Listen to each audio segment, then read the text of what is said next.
That's great. Anyways, I think we should start now because I don't want.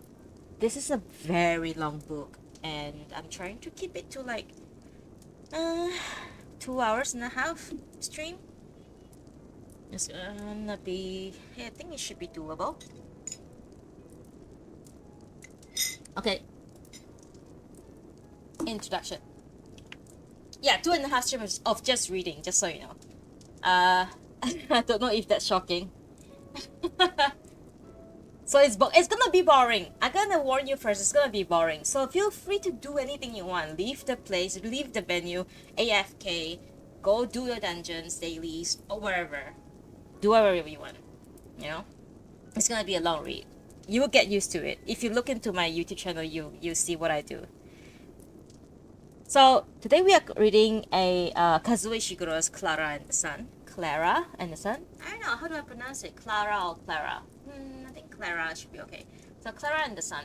It's a science fiction book. But as Kazuo Ishiguro always do is that even if it's science fiction, it's a lot of character development. A lot of emphasis on characters and what they think, what they do, how they react, all those things. So it's very, to some people it's very boring, but to me it's great shit. Anyways, I think without further ado, it has 6 parts. The last 2 parts, part 5 and part 6 is rather short, so I'm going to leave that to like the last day. Part 4 is extremely long. I think I can do that in like one day. I'm not sure. It's kind of difficult. I'll try my best, okay? There's no chapters in Klara and the Sun. There's just parts. 6 parts. And I'm trying to do part 1 and part 2 today. So, like I say, without further ado, I think we should start because otherwise I'll be wasting everyone's time. Welcome to my stream once again. Thank you for joining us today. We are going to have lots of fun reading. Alright. One sip of orange juice and we can start soon.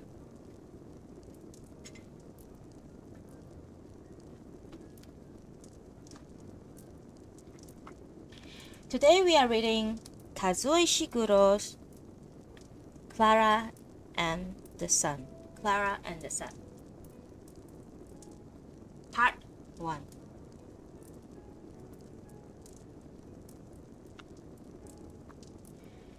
When we were new, Rosa and I were mid-store on the magazine table side and could see through more than half of the window.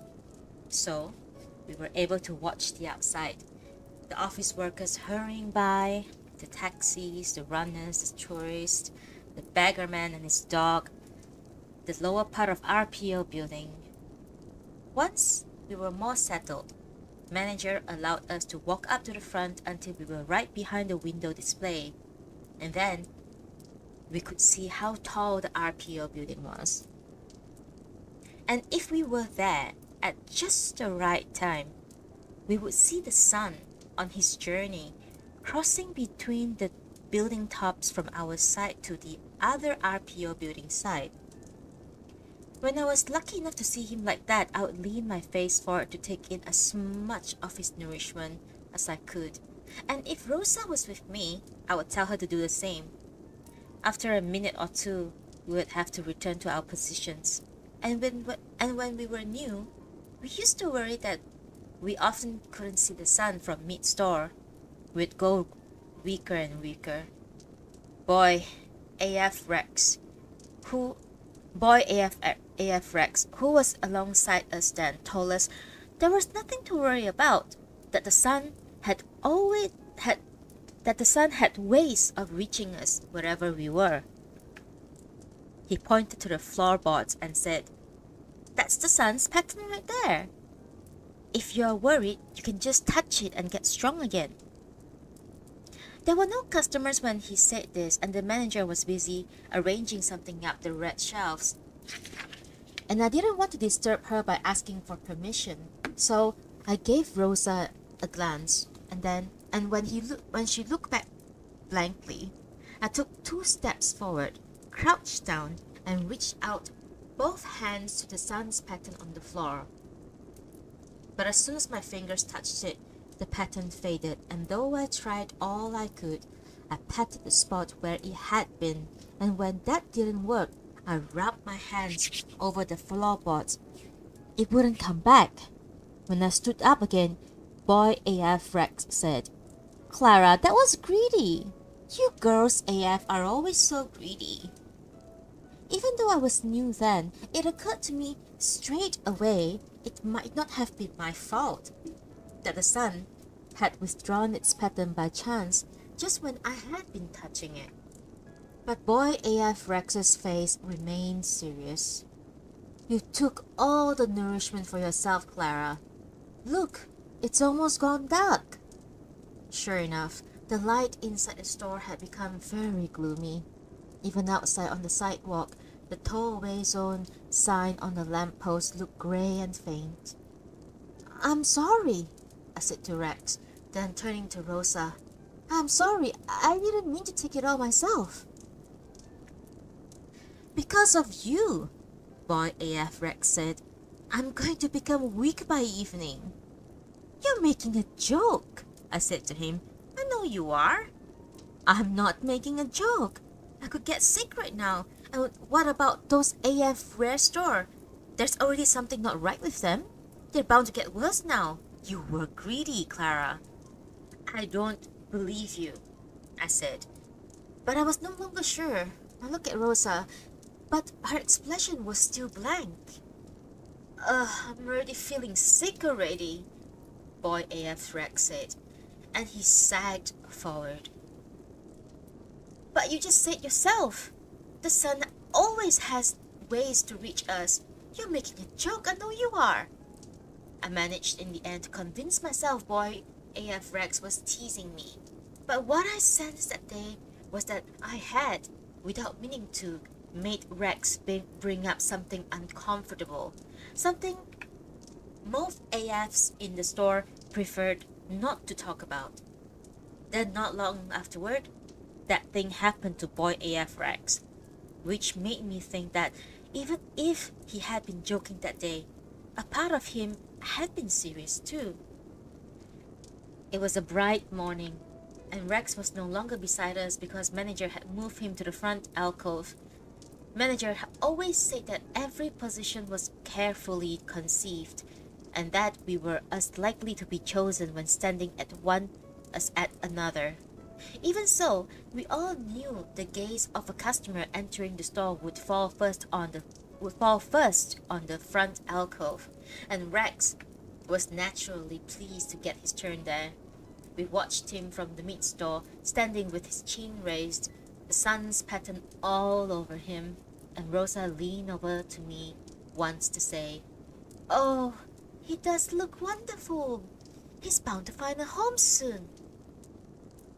On Rex's third day in the front alcove, a girl came in with her mother. I wasn't so good at telling ages, but I remembered estimating 13 and a half for the girl, and I think now that was correct. The mother was an office worker, and from her shoes and suit, we could tell that she was high-ranking. The girl went straight to Rex and stood in front of him, while the mother came wandering our way, glanced at us, and then went on towards the rear, where the 2 AFs were sitting on the glass table, swinging their legs freely as manager had told them to do. At one point, the mother called, but the girl ignored her and went on staring up at Rex's face. Then the child reached out and ran down Rex's arm. Rex said nothing, of course, just smiled down at her and remained still, exactly as we have been told to do when a customer showed special interest. Look, Rosa whispered. "She's gonna choose him. She loves him. He's so lucky." I nudged Rosa sharply to silence her because we could easily be heard. Now it was the girl who called to her mother, and then soon they were both standing in front of Boy AF Rex, looking him up and down, and the girl sometimes reaching forward and touching him. The two conferred in soft voices, reaching forward and sorry. The two conferred in soft voices, and I heard the girl say at one point, "But he's perfect, Mom. He's beautiful." And then, a moment later, the child said, "Oh, but Mom, come on." Manager, by this time, had brought herself quietly behind them. Eventually, the mother turned to Manager and asked, "Which model is this?" "He's a B2, Manager said. "Third series. For the right child, Rex will make a perfect companion. In particular, I feel he'll encourage a conscientious and studious attitude in a young person. Well, this young lady here could certainly do that." "Oh, Mother, he's perfect." Then the mother said, "B2 series, B2 third series. The one with the solar absorption problems, right?" She said it just like that in the front of Rex, her smile still on her face.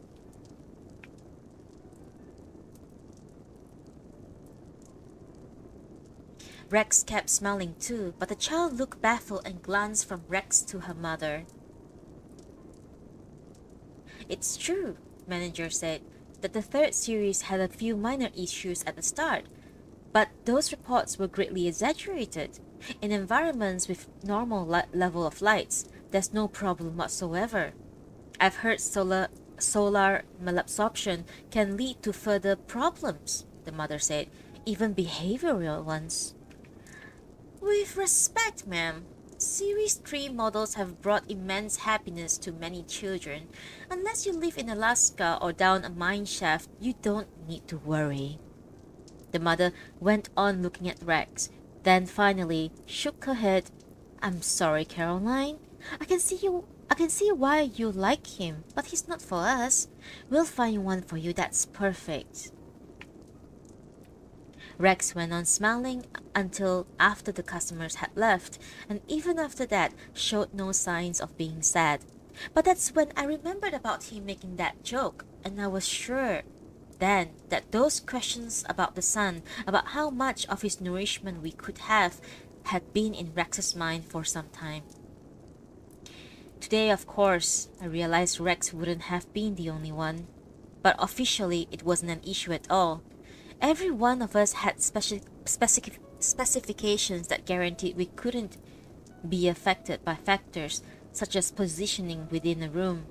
Even so, an AF would feel himself growing lethargic after a few hours away from the sun, and start to worry that there's something wrong with him, that he had some fault unique to him, that if it had become known, he would never find a home. That was a reason why we always thought so much about being in the window. Each of us had been promised our turn, and each of us longed for it to come. That was partly to do with what the manager called the special honor of representing the store to the outside. Also, of course, whatever manager said, we all knew we were more likely to be chosen while in the window. But the big thing, silently understood by us all, was the sun and his nourishment. Rosa did once bring it up with me in a whisper, a little before our turn came around. "Klara, do you think once we are in the window we'll receive so much goodness we'll never get short again?" I was still quite new then, so didn't know how to answer, even though the same question had been in my mind. Then our turn finally came, and Rosa and I stepped into the window one morning, making sure not to knock over any of the display the way the pair before us had done in the previous week. The store, of course, had yet to open, and I thought the grid would be fully down. But once we had seated ourselves on the striped sofa, I saw there's a narrow gap running along the bottom of the grid. Manager must have raised it a little when checking everything was ready for us, and the sun's light was making a bright rectangle that came up onto the platform and finished it in a straight line just in front of us. We only needed to stretch our feet a little to place them within its warmth. I knew then that whatever the answer to Rosa's question, we were about to get all the nourishment we would need for some time to come. Once manager touched the switch and grid climbed up all the way, we became covered in dazzling light.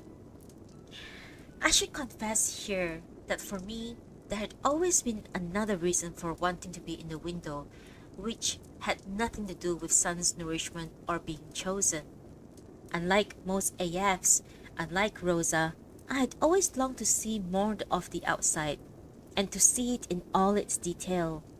So once the grid went up, the realization that there was now only the glass between me and the sidewalk, that I was free to see close up and whole so many things I had seen before only as corners and edges, made me so excited that for a moment I nearly forgot about the sun and his kindness to us. I could see for the first time that the RPO building was in fact made of separate bricks, and that it wasn't white, as I had always thought, but pale yellow. I could see now, too, that it was even taller than I imagined, 22 stories, and that each repeating window was underlined by its own special ledge. I saw how the sun had drawn a diagonal line right across the face of the RPO building, so that on one side of it there was a triangle that looked almost white, while on the other side was one that looked very dark, even though I now knew it was all the pale yellow color. And not only could I see every window right up to the rooftop, I could sometimes see people inside, standing, sitting, moving around. Then, down the street, I could see the passerby, their different kind of shoes, paper cups, shoulder bags, little dogs, and if I wanted, I could follow with my eyes any of them all the way past the pedestrian crossing and beyond the second tow-away zone sign to where two overhaul men were standing beside a drain and pointing. I could see right inside the taxis as I slowed down to let the crowd go over the crossing, a driver's hand tapping on his steering wheel, a cap worn by a passenger. The day went on, the sun kept us warm, and I could see Rosa was very happy. But I noticed too that she hardly looked at anything, fixing her eyes constantly on the first tow-away zone sign just in front of us. Only when I pointed out something to her would she turn her head, but then she would lose interest and go back to looking at the sidewalk outside and the sign. Rosa only looked elsewhere for any length of time when the passerby paused in front of the window. In those circumstances, we both did as manager had taught us. We put a neutral smile and fixed our gazes across the street on the spot midway up the RPO building. It was very tempting to look more closely at a passerby who came up, but manager had explained that it was highly vulgar to make eye contact at such a moment. Only when a passerby specifically signaled to us or spoke to us through the glass were we supposed to respond, but never before. Some of the people who paused turned out not to be interested in us at all. They had just wanted to take off their sports shoe and do something to it, or to press their oblongs. Some though came up to the glass and gazed in. Many of these would be children of around the age for which we were most suitable, and they seemed happy to see us. A child would come up excitedly, alone, or with their adult, then point, laugh, pull a strange face, tap the glass, wave. Once in a while, and I soon got better at watching those at the window, while appearing to gaze at the RPO building. A child would come to stare at us, and there would be a sadness there, and sometimes an anger, as though we had done something wrong. A child like this could easily change the next moment and begin laughing or waving like the rest of them. But after our second day in the window, I learned quickly to tell the difference. I tried to talk to Rosa about this, the third and fourth time a child like that had come, but she smiled and said, "Klara, you worry too much. I'm sure that child was perfectly happy. How could she not be on a day like this? The whole city is so happy today." But I brought it up with the manager. At the end of our third day, she had been praising us, saying that we had been wonderful, beautiful, and dignified in the window. The light in the store had been dimmed by then, and we were a rare store, leaning against the wall, some of us browsing through the interesting magazine before our sleep. Rosa was next to me, and I could see from her shoulders that she was already half asleep. So when manager asked if I enjoyed the day, I took the chance to tell her about the sad children who had come to the window. "Klara, you are quite remarkable," manager said, keeping her voice soft as not to disturb Rosa and the others. "You notice and absorb so much." She shook her head as though in wonder. Then she said, "What you must understand is that we are a very special store. That there are many children out there who would love to be able to choose Rosa, any one of you here. But it is not possible for them. You are beyond their reach. That's why they come to the window to dream about having you. But then they get sad." "Manager, a child like that, would a child like that have an AF at home?" "Perhaps not. Certainly not one like you. So if sometimes a child looks at you in an odd way, with bitterness or sadness, say something unpleasant through the glass, don't think anything of it. Just remember, a child like that is most likely frustrated." "A child like that, with no AF, would surely be lonely." "Yes, that too," manager said quietly. "Lonely, yes." She lowered her eyes and was quiet, so I waited. Then suddenly she smiled and, reaching out, removed gently from my grasp the interesting magazine I have been observing. "Good night, Klara. Be as wonderful tomorrow as you were today, and don't forget, you and Rosa are representing us to the whole street."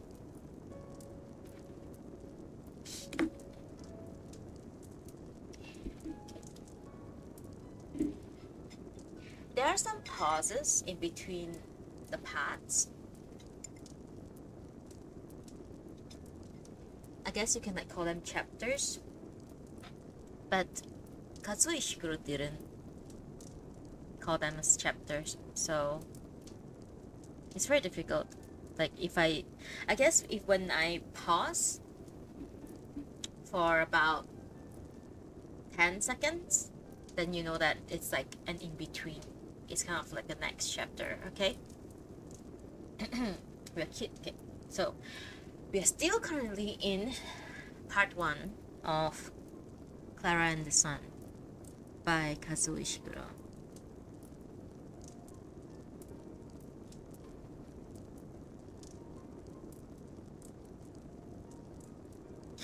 It was almost midway through our fourth morning in the window when I saw the taxi slowing down, its driver leaning right out so the other taxis would let him come across the traffic lanes to the curb in front of our store. Josie's eyes were on me as she got out onto the sidewalk. She was pale and thin, and as she came towards us, I could see her walk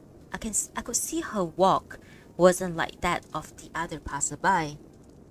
She wasn't slow exactly, but she seemed to take stock after each step to make sure she was still safe and wouldn't fall. I estimated her age as 14 and a half. Once she was close enough so all the pedestrians were passing behind her, she stopped and smiled at me. "Hi," she said through the glass. "Hey, can you hear me?" Rosa kept staring ahead the RPO building as Sorry. As she was supposed to do, but now I had been addressed. I was able to look directly at the child, return her smile, and nod encouragingly. Really? Josie said, though of course I didn't yet know that was her name. I can hardly hear me myself. You can really hear me? I nodded again, and she shook her head as if very impressive. Wow. She glanced over her shoulder. Even this movement she made with caution to the taxi from which she had just emerged. Its door was as she had left it, hanging open across the sidewalk, and there were two figures still in the back seat, talking and pointing to something beyond the pedestrian crossing. Josie seemed pleased her adults weren't about to get out, and took one more step forward till her face was almost touching the window.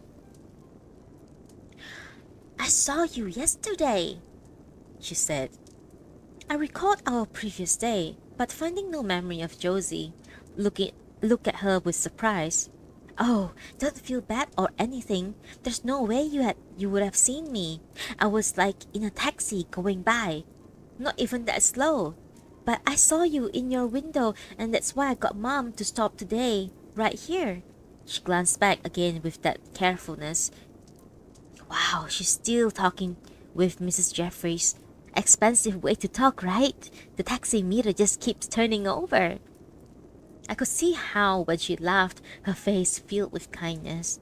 But strangely, it was at that same moment I first wondered if Josie might be one of those lonely children manager and I had talked about. She glanced over to Rosa, who was still gazing dutifully at the RPO building, then said, Your friend's really cute. Even as she said this, Josie's eyes were already back on me. She went on looking at me quietly for several seconds, and I became worried her adults would get out before she could say anything more. But then she said, You know what? Your friend will make a perfect friend for someone out there. But yesterday, we were driving by and I saw you, and I thought, that's her. That's the AF that I've been looking for. She laughed again. Sorry, maybe that sounds disrespectful. She turned once more to the taxi, but the figures in the back showed no signs of getting out. Are you French? She asked. You look kind of French. I smiled and then shook my head. There were these two French girls, Josie said. Came to our last meeting. Both had their hair that way, neat and short like you. Look cute.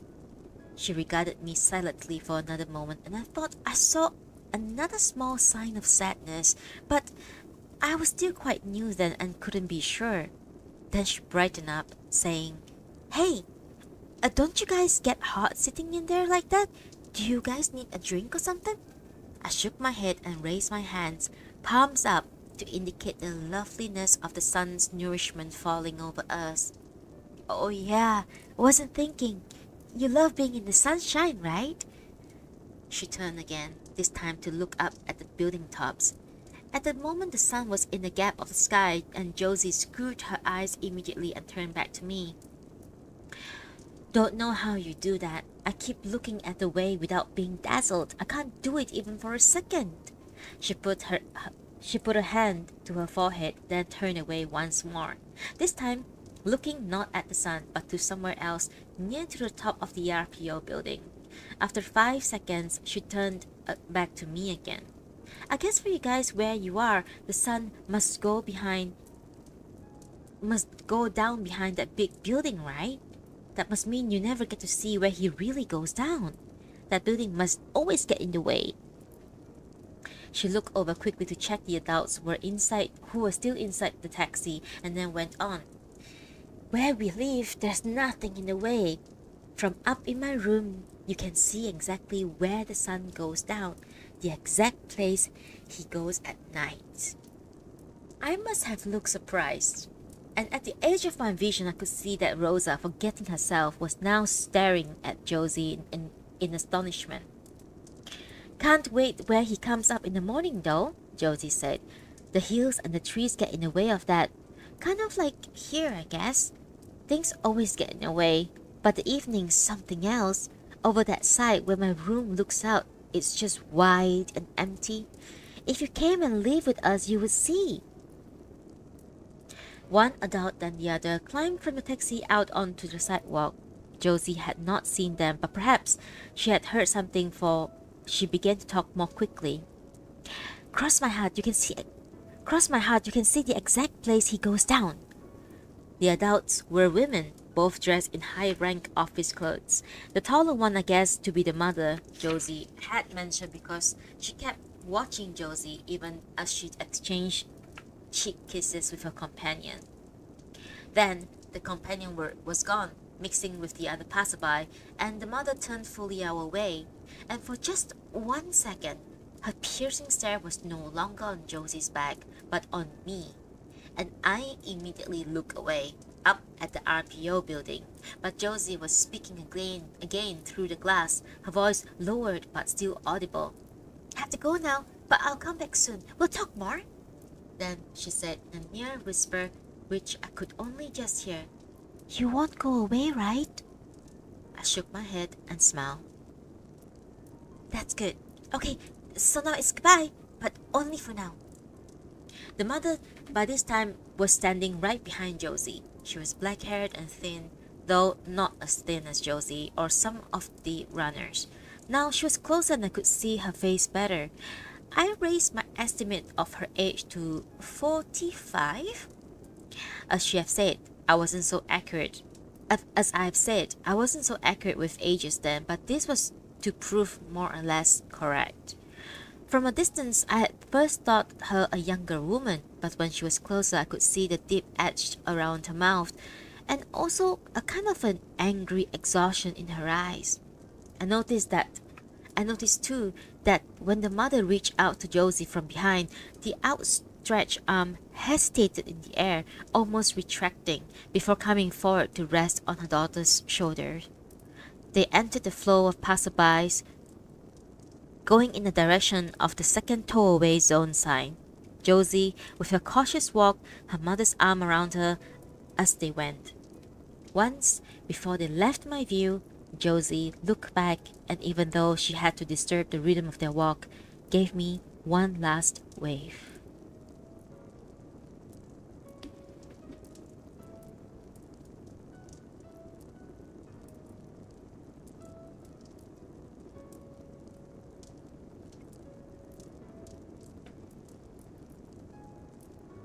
It was later that afternoon, Rosa said, "Klara, isn't that funny? I had always thought we'd see so many AFs out there once we got in the window. All the ones who had found homes already, but there aren't so many. I wonder where they are." This was one of the great things about Rosa.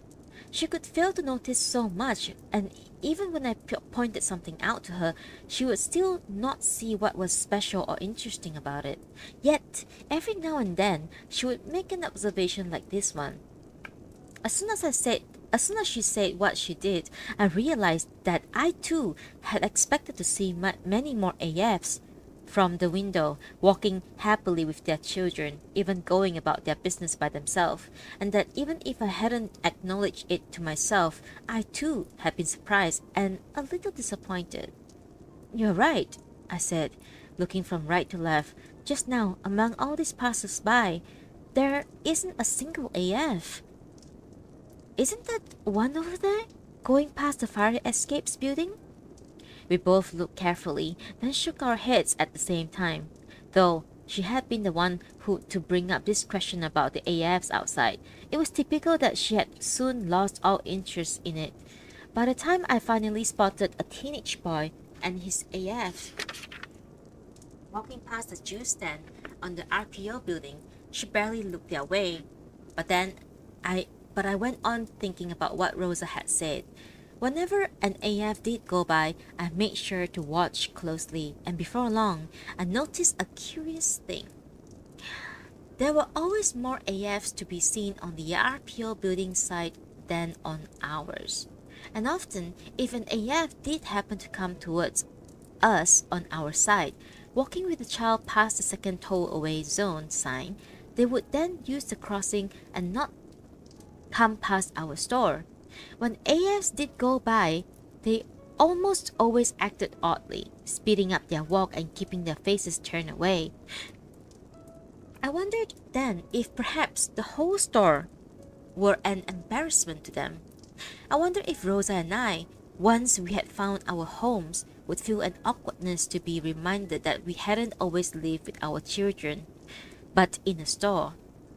However much I tried, though, I couldn't imagine either Rosa or me ever feeling that way about the store, about manager and the other AFs. Then I continued to watch the outside. Another possibility came to me, that the AFs weren't embarrassed but were afraid. They were afraid because we were new models, and they feared that before long their children would decide that it was time to have them thrown away to be replaced by AFs like us. That was why they shuffled by so awkwardly, refusing to look our way. And that was why so few AFs could be seen from our window. For all we know, the next street, the one behind the RPO building, was crowded with them. For all we knew, the AFs outside did all they could to take any route other than one that would bring them past our store, because the last thing they wanted was their children to see us and come to the window. I shared none of these thoughts with Rosa. Instead, whenever we spotted an AF out there, I made a point of wondering out aloud if they were happy with their child and with their home, and this always pleased and excited Rosa. She took it as a kind of a game, pointing and saying, "Look, over there! Do you see, Klara? That boy just loves his AF. Oh, look at that, the way they are laughing together." And sure enough, there were plenty of pairs that looked happy with each other, but Rosa missed so many signals. She would often exclaim delightfully at a pair going by, and I would look and realize that even though a girl was smiling at her AF, she was in fact angry with him, and was perhaps at that very moment thinking cruel thoughts about him. I noticed such things all the time, but said nothing and let Rosa go on believing what she did. Once, on the morning of our 5th day in the window, I saw 2 taxis over on the RPO building site, moving slowly and so close together someone new might have supposed they were a single vehicle, a kind of double taxi. Then the one in front had slightly faster and a gap appeared, and I saw through the gap on the far sidewalk a girl of 14 wearing a cartoon shirt walking on the direction of the crossing. She was without a doubt or an AF, but seemed confident and a little impatient, and because she was walking at the same speed as the taxis, I was able to keep watching her through the gap for some time. Then the gap between the taxis grew wider still, and I saw she was with an AF, after all, a boy AF, who was walking 3 paces behind, and I could see even in that small distance that he hadn't lagged behind by chance, that this was how the girl had decided they would always walk, she in front and he a few steps behind. The boy AF had accepted this even though other passers-by would see and conclude that he wasn't loved by the girl. And I could see the weariness in the boy AF's walk and wondered what it might look like to have found a home and yet to know that your child didn't want you. Until I saw this pair, it hadn't occurred to me that an AF could be with a child who despised him and wanted him gone, and that they would nevertheless carry on together. Then the front taxi slowed down because of the crossing, and the one behind drew up and I couldn't see them anymore. I kept watching to see if they would come over at the crossing, but they weren't in the crossing crowd, and I could no longer see the other side because of all the other taxis.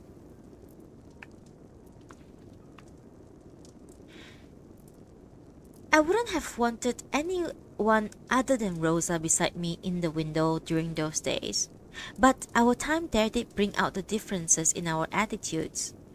It wasn't really that I was more eager to learn about the outside than Rosa.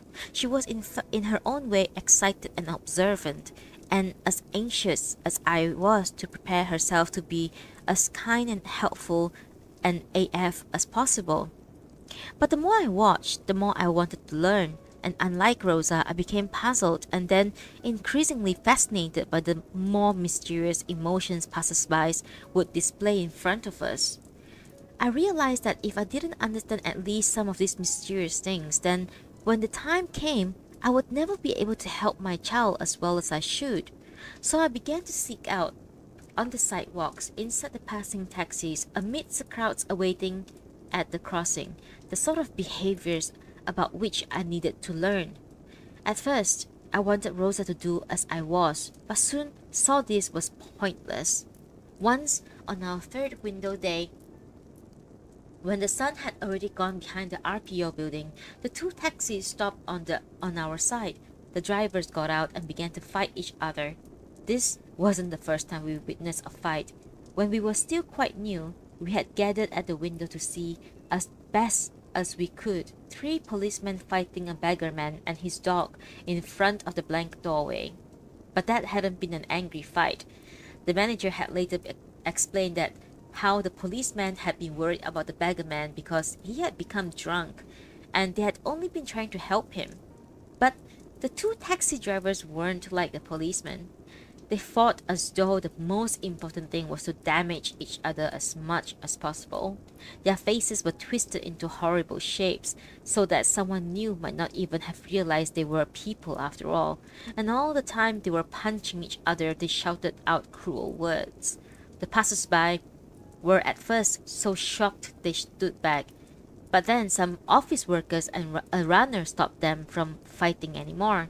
And though one had blood on his face, they each got back into their taxis, and everything went back to the way it was before. I even noticed a moment later the two taxis, one whose drivers had just been fighting, waiting patiently, one in front of the other, in the same traffic lane for the lights to change. But when I tried to talk to Rosa about what we had seen, she looked puzzled and said, "A fight? I didn't see it, Klara." "Rosa, it's not possible you didn't notice. It happened in front of us just now, the two drivers." "Oh, you mean the taxi men?" "I didn't realize you meant them, Klara." "Oh, I did see them, of course I did, but I don't think they were fighting." "Rosa, of course they are fighting." "Oh no, they were pretending, just playing." "Rosa, they are fighting." "Don't be silly, Klara.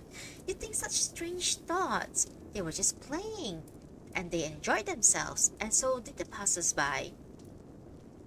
In the end, I just said, "You might be right, Rosa," and I don't think she gave the incident any more thought.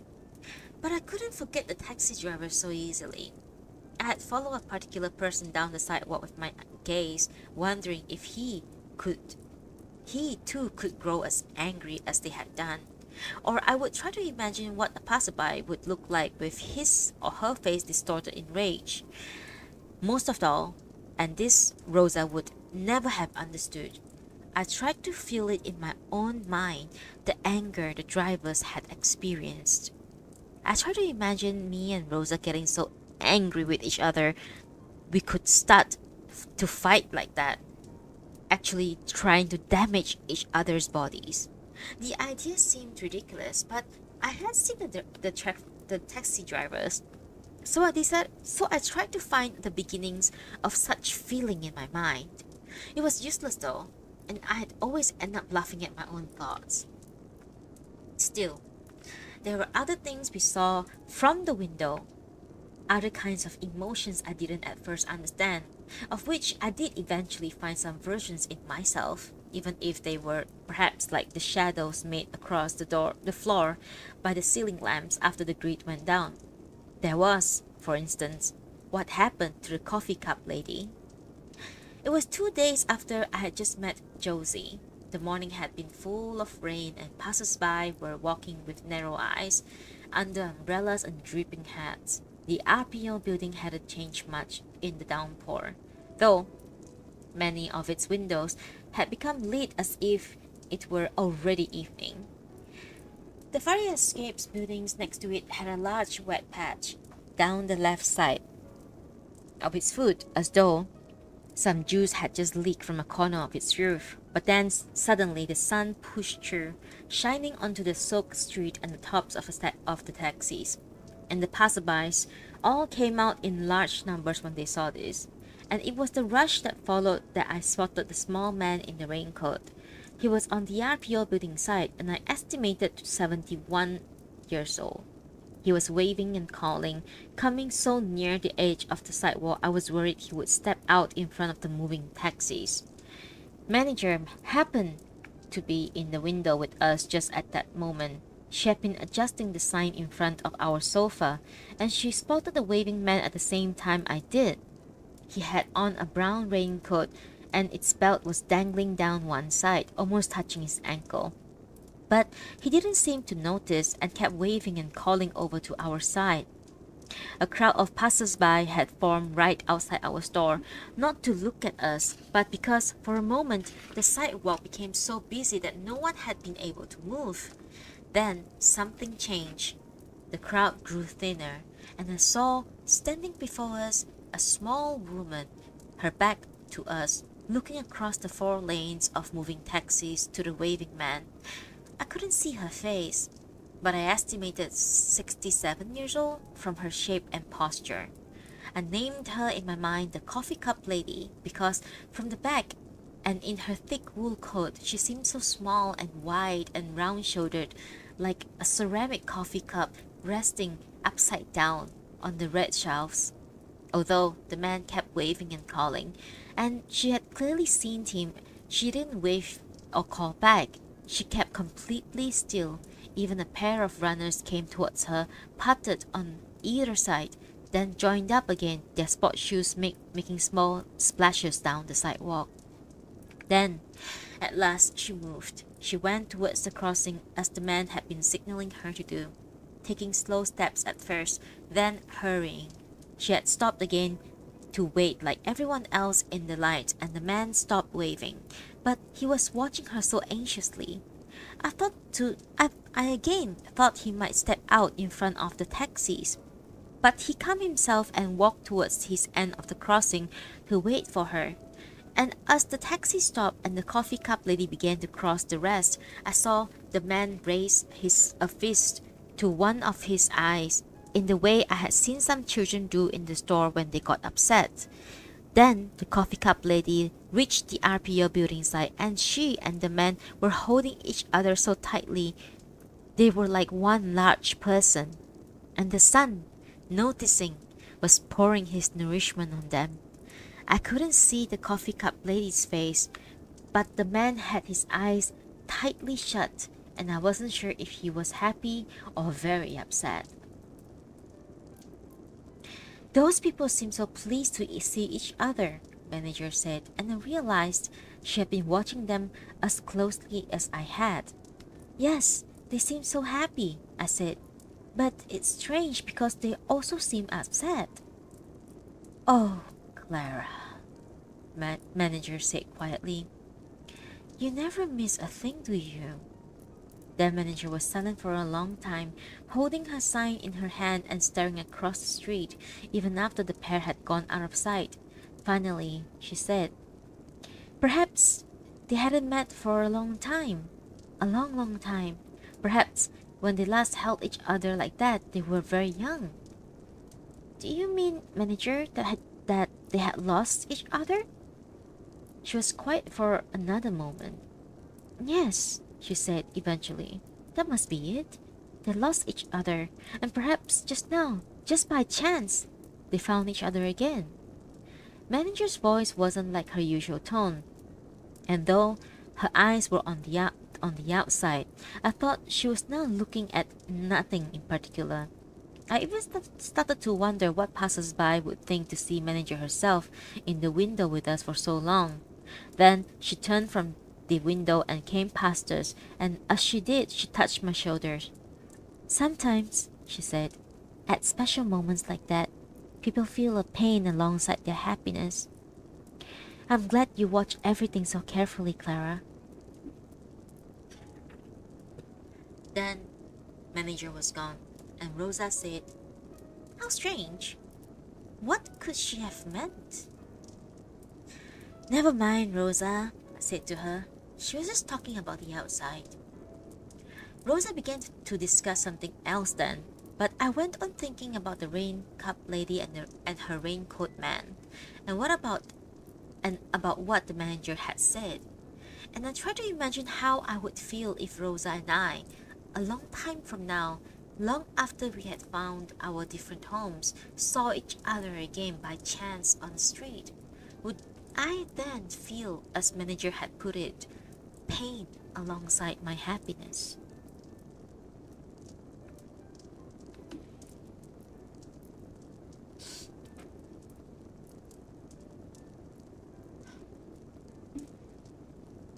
Hydration break?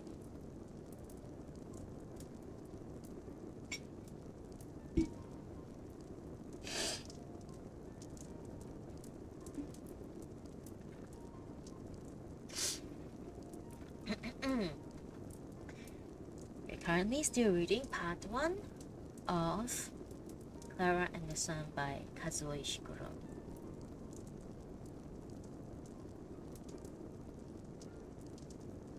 Page 26. Maybe I should do this. Go by page. I should have done that earlier. Wasn't thinking. Page 26. Okay, sorry. Phone call.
Okay, I'm back. Alright, let's continue. We're currently still reading part 1 of Klara and the Sun by Kazuo Ishiguro. Let me get comfortable on my chair.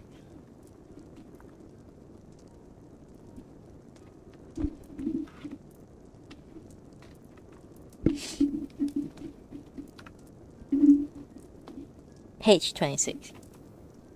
There's no chapters, just so a refresher. There's no chapters, there's only parts.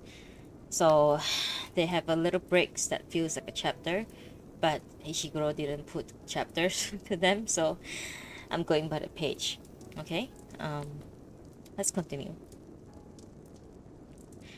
One morning at the start of our second week in the window, I was talking to Rosa about something on the RPO building side.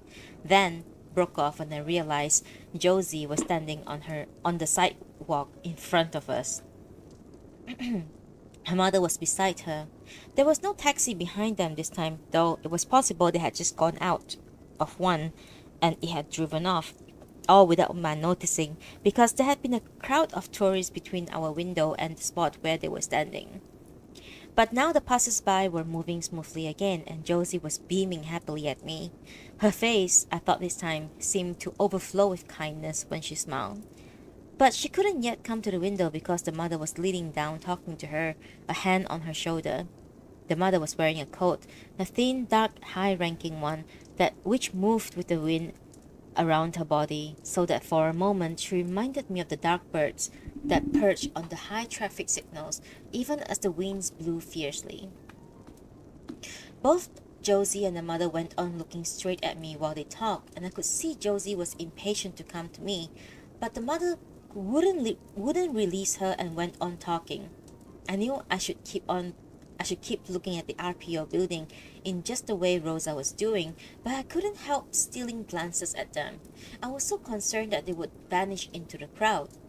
At last, the mother straightened, and though she went on staring at me, altering the tilt of her head whenever a passerby blocked her head, she took her hand away and Josie came forward with her careful walk. I thought encouraging the mother should allow Josie to come by herself, yet the mother's gaze, which never softened or wavered, and the very way she was standing there, arms crossed over her front, fingers clutching at the material of her coat, made me realize there were so many signals I hadn't yet learned to understand. Then Josie was there before me on the other side of the glass. "Hey, how have you been?" I smiled and nodded and held up a raised thumb, a gesture I had often observed inside the interesting magazines. "Sorry I couldn't come back sooner," she said. "I guess it's been... how long?" I held up 3 fingers, then added half finger from the other hand. "Too long," she said. "I'm sorry. Miss me?" I nodded, putting a sad face, though I was careful to show I wasn't serious and that I had not been upset. "I miss you too. I really thought I would get back before this. You probably thought I have cleared right out. I'm really sorry." Then her smile weakened as she said, "I suppose a lot of other kids have been here to see you." I shook my head, but Josie looked unconvinced. She glanced back to the mother, not for reassurance, but rather to check she hadn't come any closer. Then, lowering her voice, Josie said, "Mom looks weird, I know, watching like that. It's because I told her that you were the one that I wanted. I said it had to be you, so now she's sizing you up. Sorry." I thought I saw, as I had done the time before, a flash of sadness. "You will come, right? If Mom says it's okay and everything?" I nodded encouragingly, but the uncertainty remained on her face. "Because I don't want you coming against your will. That wouldn't be fair. I really want you to come. But if you said, 'Josie, I don't want to,' then I would say to Mom, 'Okay, we can't have her, no way.' But you do want to come, right?" Again, I nodded, and this time Josie appeared to be reassured. "That's so good." The smile returned to her face. "You'll love it. I'll make sure you do." She looked back, this time in triumph, calling, "Mom, see? She says she wants to come." The mother gave a small nod, but otherwise did not respond. She was still staring at me, her fingers pinching at the coat material. When Josie turned back to me, her face had clouded again. "Listen," she said, but for the next few seconds remained silent. Then she said, "It's so great you want to come, but I want things straight between us from the start. So I'm going to say this. Don't worry, Mom can't hear. Look, I think you will like our house. I think you will like my room. And that's where you'll be, not in some cupboard or anything. And we'll do all these great things together all the time I'm growing up. Only thing is, sometimes, well..." She glanced back up quickly again, then lowering her voice further. Maybe it's because some days I'm not so well, I don't know, but there might be something going on. I'm not sure what it is. I don't even know if it's something bad. But things sometimes get, well, unusual. Don't get me wrong, most times you wouldn't feel it. But I wanted to be straight with you because you know how lousy it feels. People telling you how perfect things will be and they're not being straight. That's why I'm telling you now. Please say you still want to come. You will love my room. I know you will. And you'll see where the sun goes down, like I told you last time. You still want to come, right? I nodded to her through the glass, as seriously as I knew how. I wanted also to tell her that if there was anything difficult, anything frightening to be faced in her house, we would do so together.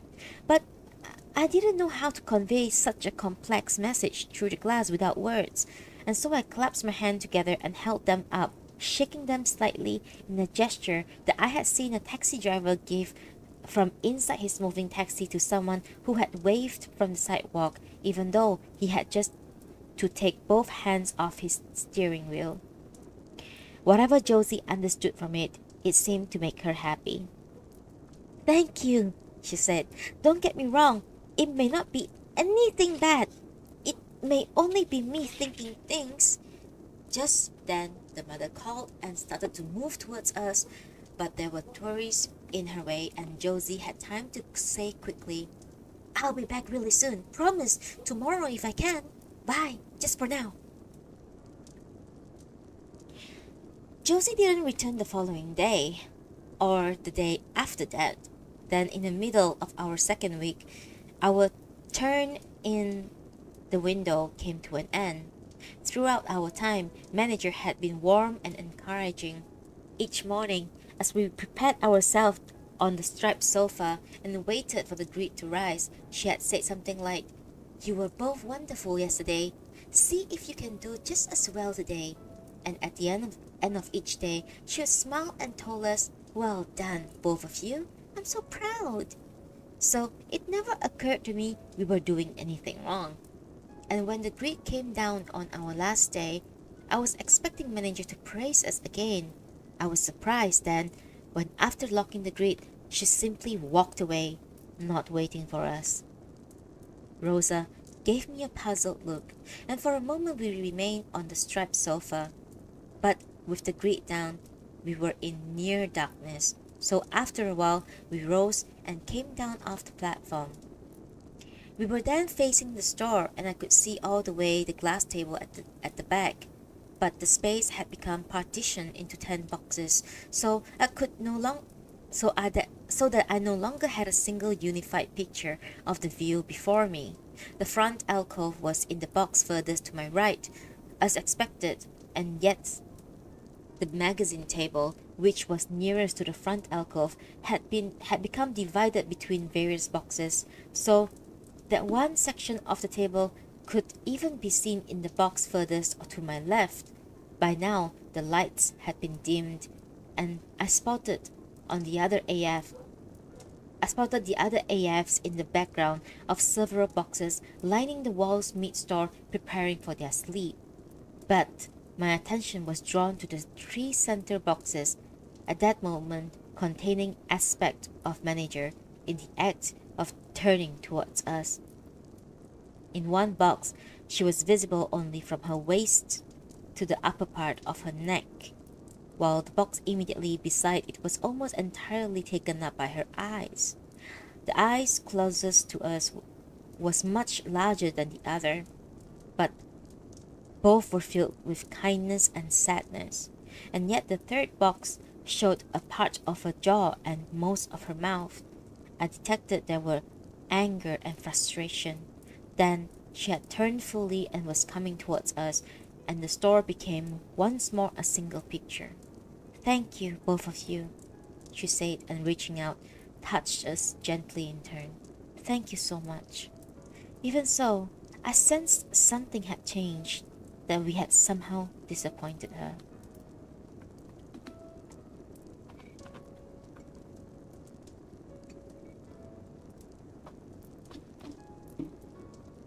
We began after that our second period meat store. Rosa and I were still often together, and manager would now change our positions around, and I might spend a day standing beside boy AF Rex or girl AF Kiku. Most days, though, I would still be able to see a section of the window, and so on, learning about the outside. When the cooking machines appeared, for instance, I was on the magazine table side, and just in front of the middle alcove, had almost a good view as if I had still been in the window.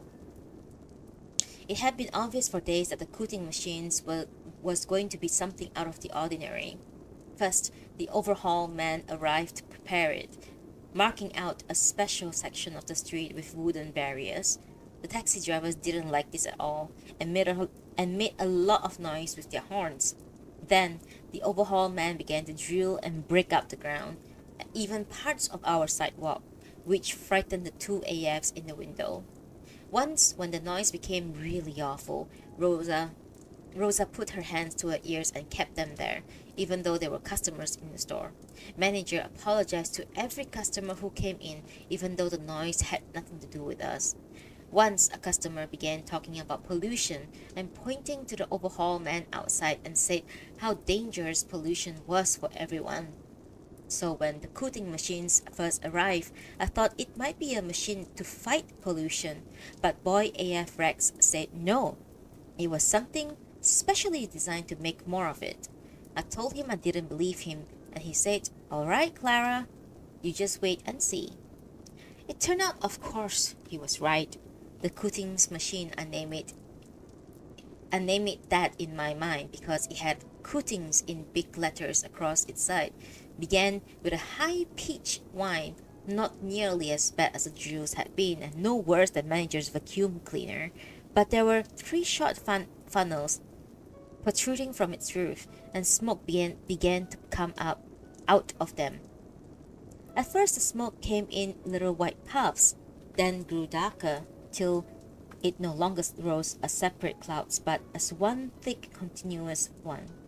When I next looked, the street outside had become partitioned into several vertical panels.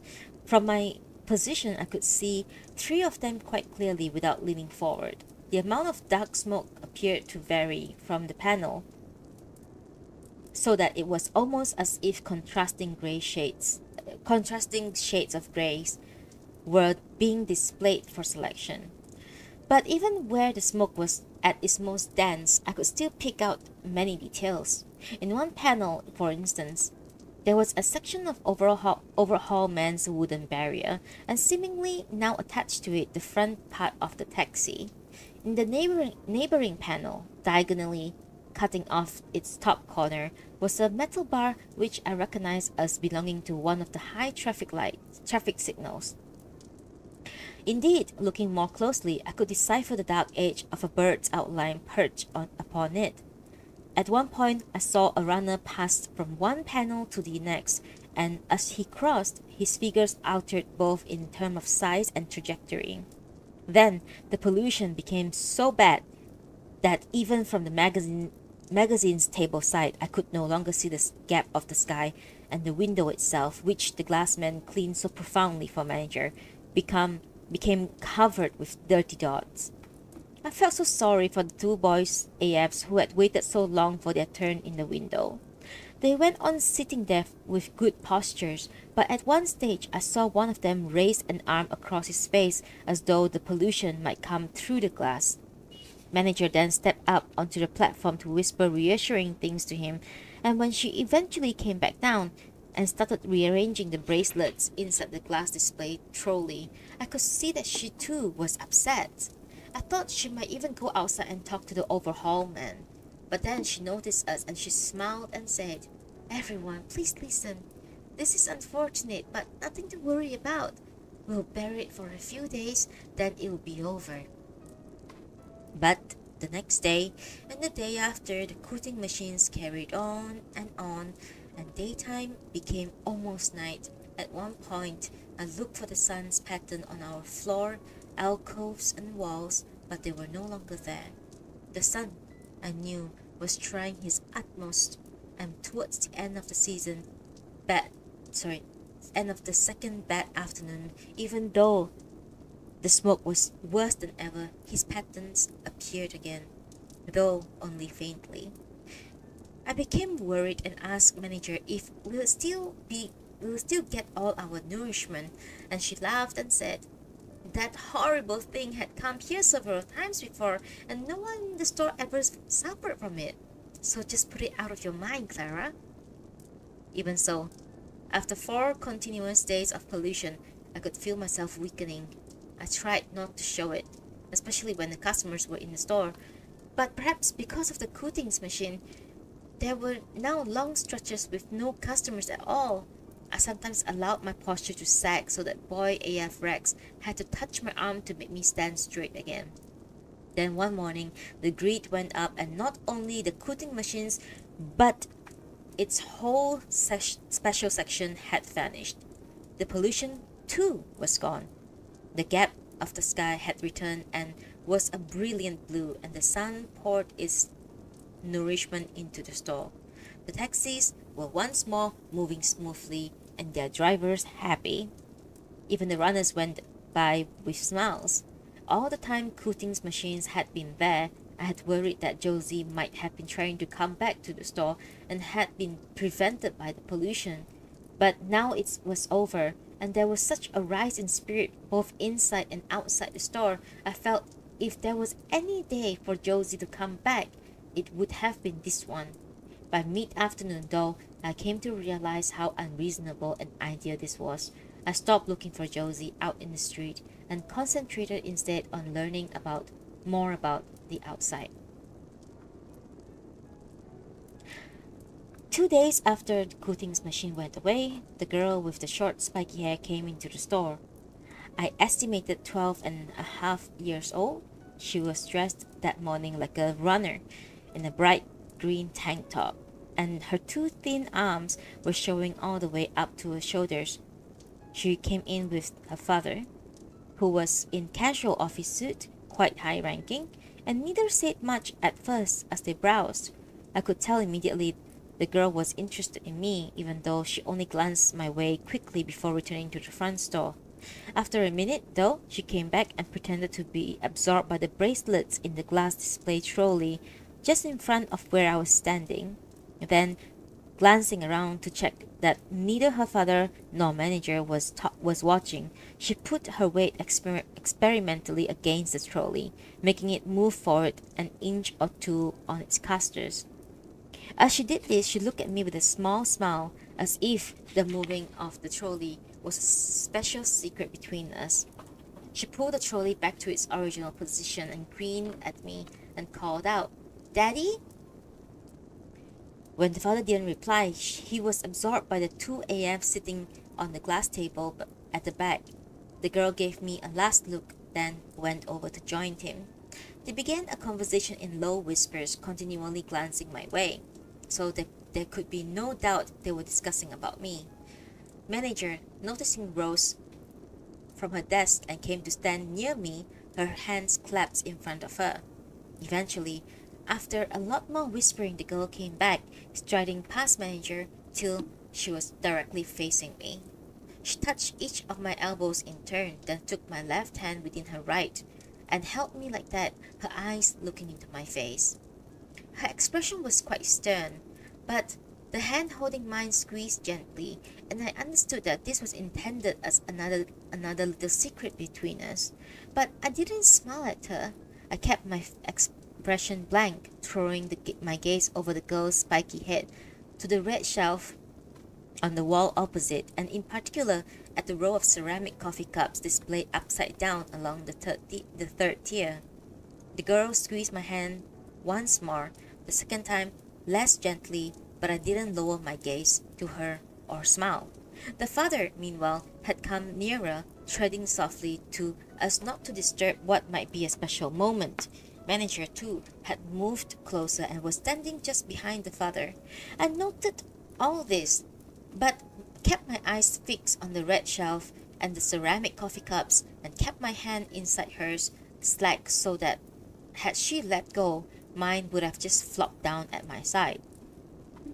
I became increasingly aware of manager's gaze on me, and then I heard her say, "Klara is excellent. She's one of our finest. But the young lady might be interested to look at the new B3 model that just came in." "B3s?" The father sounded excited. "You have those already?" "We enjoy an exclusive relationship with our suppliers, and they are just in and not yet calibrated. But I'll be happy to show them to you." The spiky haired girl squeezed my hand again. "But Daddy, I want this one. She's just right." "But they have the new B3s in, honey. Don't you want just to look at those? No one you know has one." There was a long wait. Then the girl released my hand. I let my arm fall and continued to look at the red shelves. "So, what's the big deal about these new B3s anyways?" the girl said, moving off towards her father. I hadn't been thinking about Rosa while the girl had been holding my hand, but I now became aware of her, standing to my left, watching me with amazement. I wanted to make her look away, but decided to keep gazing at the red shelf until the girl, her father, and manager were all safely restored. I could hear her father laughing at something manager had said. Then I finally glanced their way. Manager was opening the staff-only door at the very rear of the store. "You'll have to excuse me," she was saying. "It's a little bit untidy in here." And the father said, "We are privileged to be allowed back here, right, honey?" They went in and the door closed behind them. I couldn't hear their words anymore, though at one point I heard the spiky girls laugh. The rest of the morning remained busy. Even when manager was completing delivery forms with the father for their new B3, more customers came in. So it wasn't until the afternoon when there's finally a lull, the manager came over me. "I was surprised at you this morning, Klara," she said. "You, of all people." "I'm sorry, manager? What came over you? It was so unlike you." "I'm very sorry, manager. I didn't mean to cause embarrassment. I just thought that for that particular child, I perhaps wouldn't be the best choice." Manager went on looking at me. "Perhaps you're correct," she said in the end. "I believe the girl will be happy with the B3 boy. Even so, Klara, I was very surprised." "I'm very sorry, manager. I supported you this time, but I won't do it again. It's for the customer to choose the AF, not the other way round." "I understand, manager," then I said quietly. "Thank you, manager, for what you did today." "That's all right, Klara, but remember, I shan't do it again." She began to move away, but then turned and came back. "It can't be, can it, Klara, that you believe you have made an arrangement?" I thought manager was about to reprimand me the way she would reprimand the two boy AFs once for laughing at the beggar man from the window. But manager had placed a hand on my shoulder and said in a quieter voice than before, "Let me tell you something, Klara. Children make promises all the time. They come to the window, they promise all kinds of things, they promise to come back. They ask you not to let anyone else take you away. It happens all the time. But more often than not, the child never comes back. Or worse, the child comes back and ignores the poor AF who had waited and instead chooses another. It's just the way children are. You have been watching and learning so much, Klara. Well, here's another lesson for you. Do you understand?" "Yes, manager." "Good. So, let's have no more of this." She touched my arm, then turned away.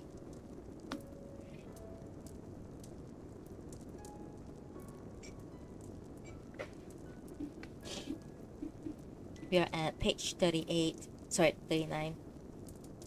We are currently at page 39 of part 1 of Klara and the Sun by Kazuo Ishiguro. I'm liking this already, actually. This is... I don't know, I'm enjoying this already. Let's continue.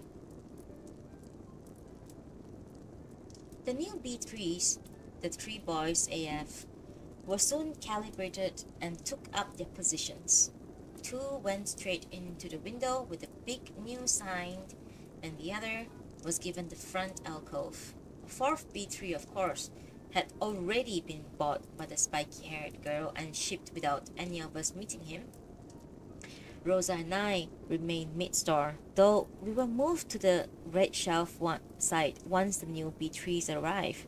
After our turn in the window had finished, Rosa had taken to repeating something manager had said to us, that every position in the store was a good one, and that we were as likely to be chosen mid-store as in the one in the window or the front alcove. Well, in Rosa's case, this turned out to be true. There was nothing about the way the day started to suggest such a huge thing was about to happen.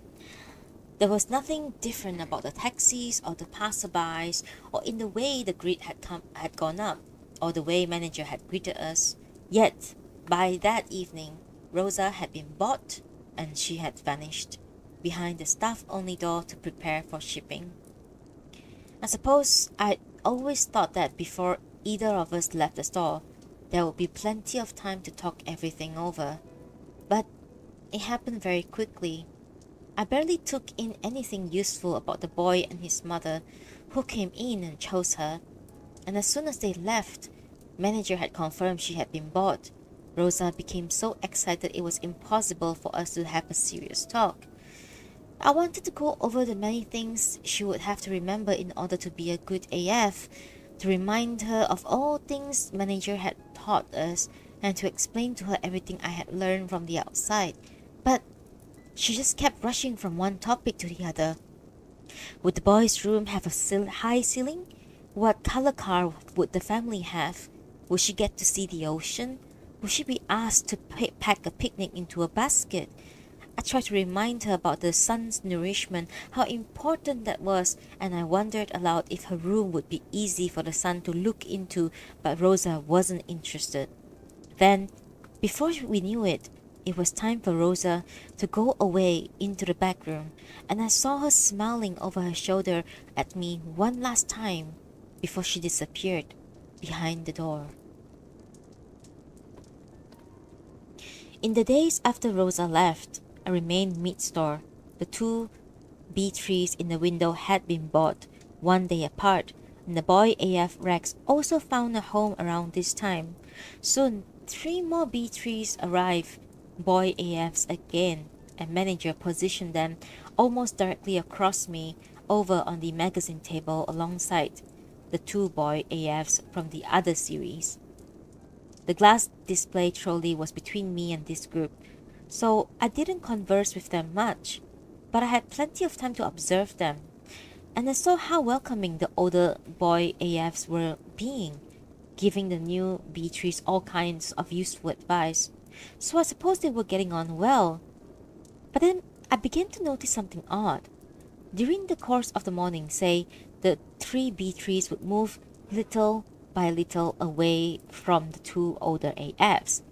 Sometimes they would take tiny steps to the side, or a B3 become interested in something through the window, walk over to look, then return to a spot slightly different from the one manager had chosen for him. For 4 days, there could be no more doubt.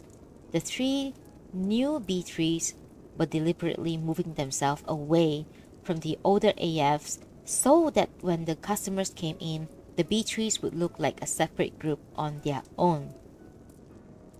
I didn't wish to believe this at first, that AFs, in particular AFs handpicked by the manager, could behave this way. I felt sorry for the older boy AFs, but then realized they hadn't noticed anything. Nor did they notice, as soon as I did, how the B3s exchanged sly looks and signals when one of the older boy AFs took the trouble to explain something to them. The new B3, it was said, had all sorts of improvements, but how could they be how could they be good AFs for the children if their minds could invent ideas like these? If Rosa had been with me, I would have discussed what I had seen with her, but of course, she had gone by then. One afternoon, when the sun was looking in all the way to the back of the store, manager came to where I was and said, "Klara, I decided to give you another turn in the window. You'll be by yourself this time, but I know you won't mind that. You're always so interested in the outside." I was so surprised I looked at her and said nothing. "Dear Klara," manager said, "and it was always Rosa I was concerned about. You're not worried, are you? You mustn't worry. I'll make sure you find a home." "I'm not worrying, manager," I said. I almost said something about Josie but stopped myself in time, remembering our conversation about the spiky-haired girl had come to the store. "From tomorrow then," manager said. "Just 6 days. I'm giving you a special prize too. Remember, Klara, you'll be representing the store again, so do your best." My second time in the window felt different from the first, and not just because Rosa wasn't with me. The street outside was as lively as before, but I found I had to make more effort to be excited by what I saw. Sometimes a taxi would slow, a passerby would stoop down to talk to the driver, and I would try to guess if they were friends or enemies. At other times, I would watch the small figures going across the windows of RPO buildings and try to understand what their movement meant, and try to imagine what each person had been doing just before they had appeared in their rectangle, and what they might do afterwards. The most important thing I observed during my second time was what happened to the beggar man and his dog. It was the fourth day, on an afternoon so grey some taxis had on their small lights, that I noticed Beggarman wasn't at his usual place greeting passersby from the blank doorway between the RPO and Fire Escapes building.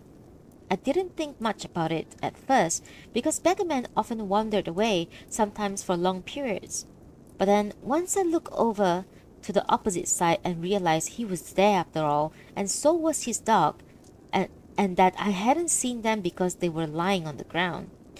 They had pushed themselves right against the blank doorway to keep out of the way of the passersby, so that from our side you could have mistaken them for the bags of the city workers sometimes left behind. But now I kept looking at them through the gaps in the passerby, and I saw the beggarman never moved. Neither did the dog in his arms. Sometimes a passerby would notice and pause, but then started walking again.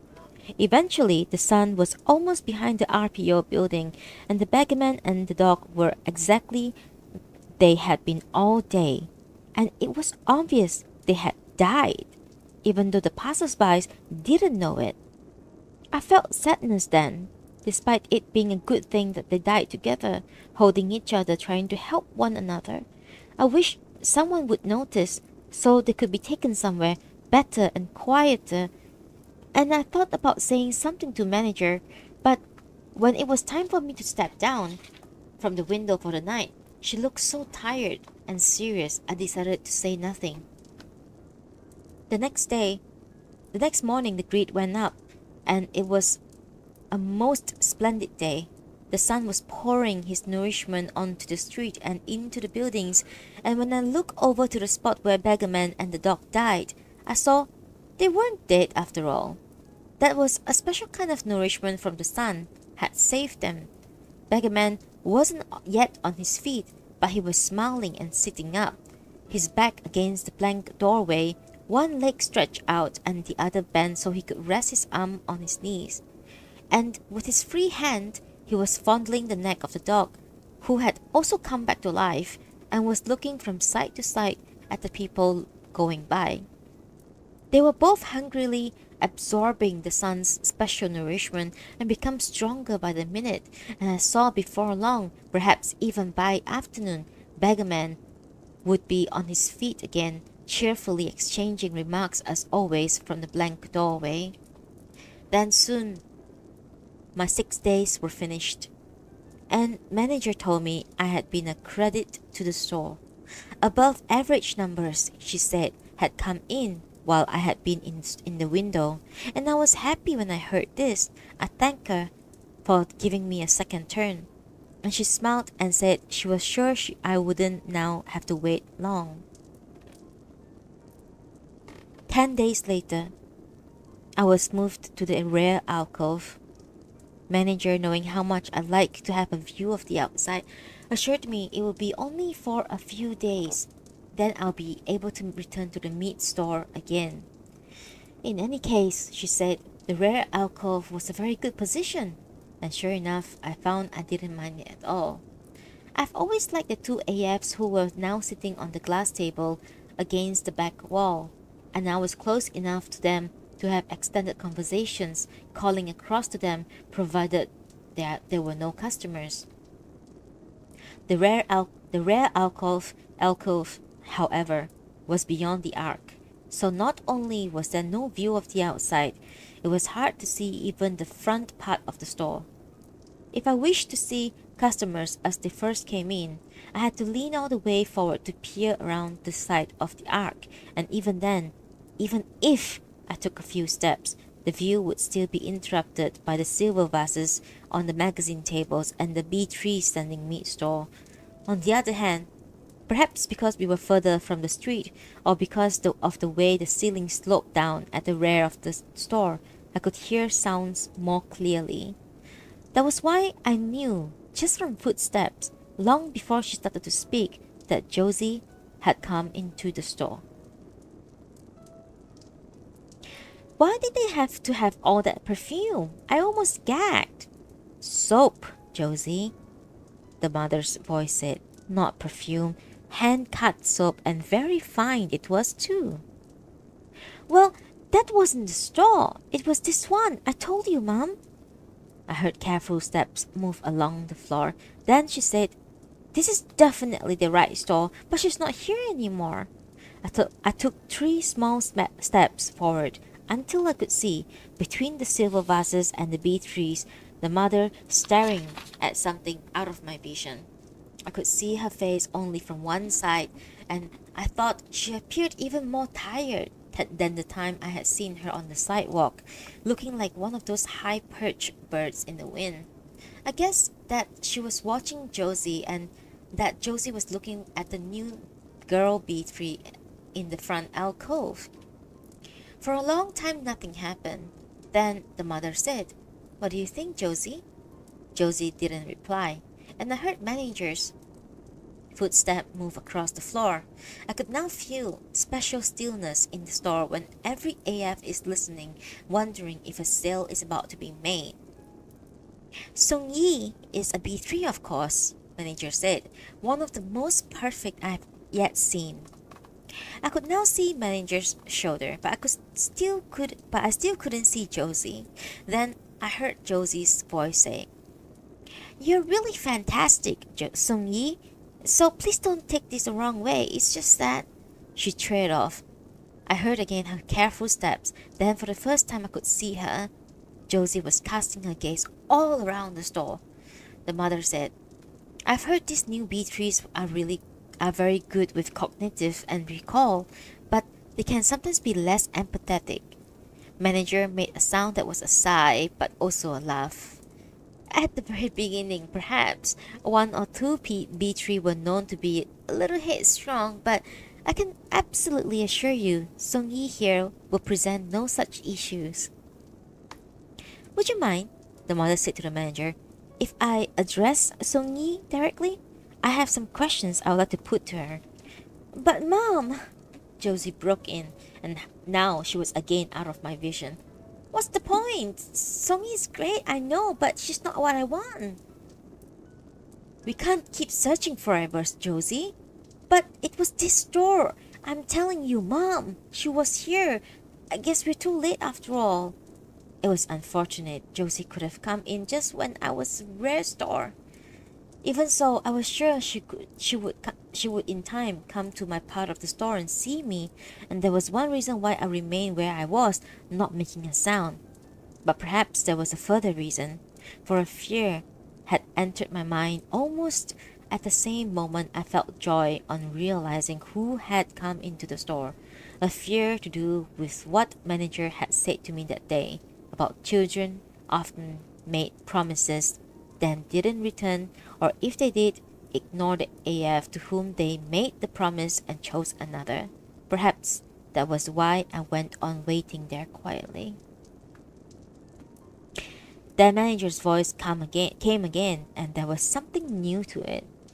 Excuse me, miss. Do I understand you were looking for a particular AF? One that you have seen here before? Yes, ma'am. You had her in the window a while back. She was really cute and really smart. Look almost French. Short hair, quite dark, and all her clothes like dark too. And she has the kindest eye, and she was so smart. I think I might know who you mean, manager said. If you'll follow me, miss, we'll find out.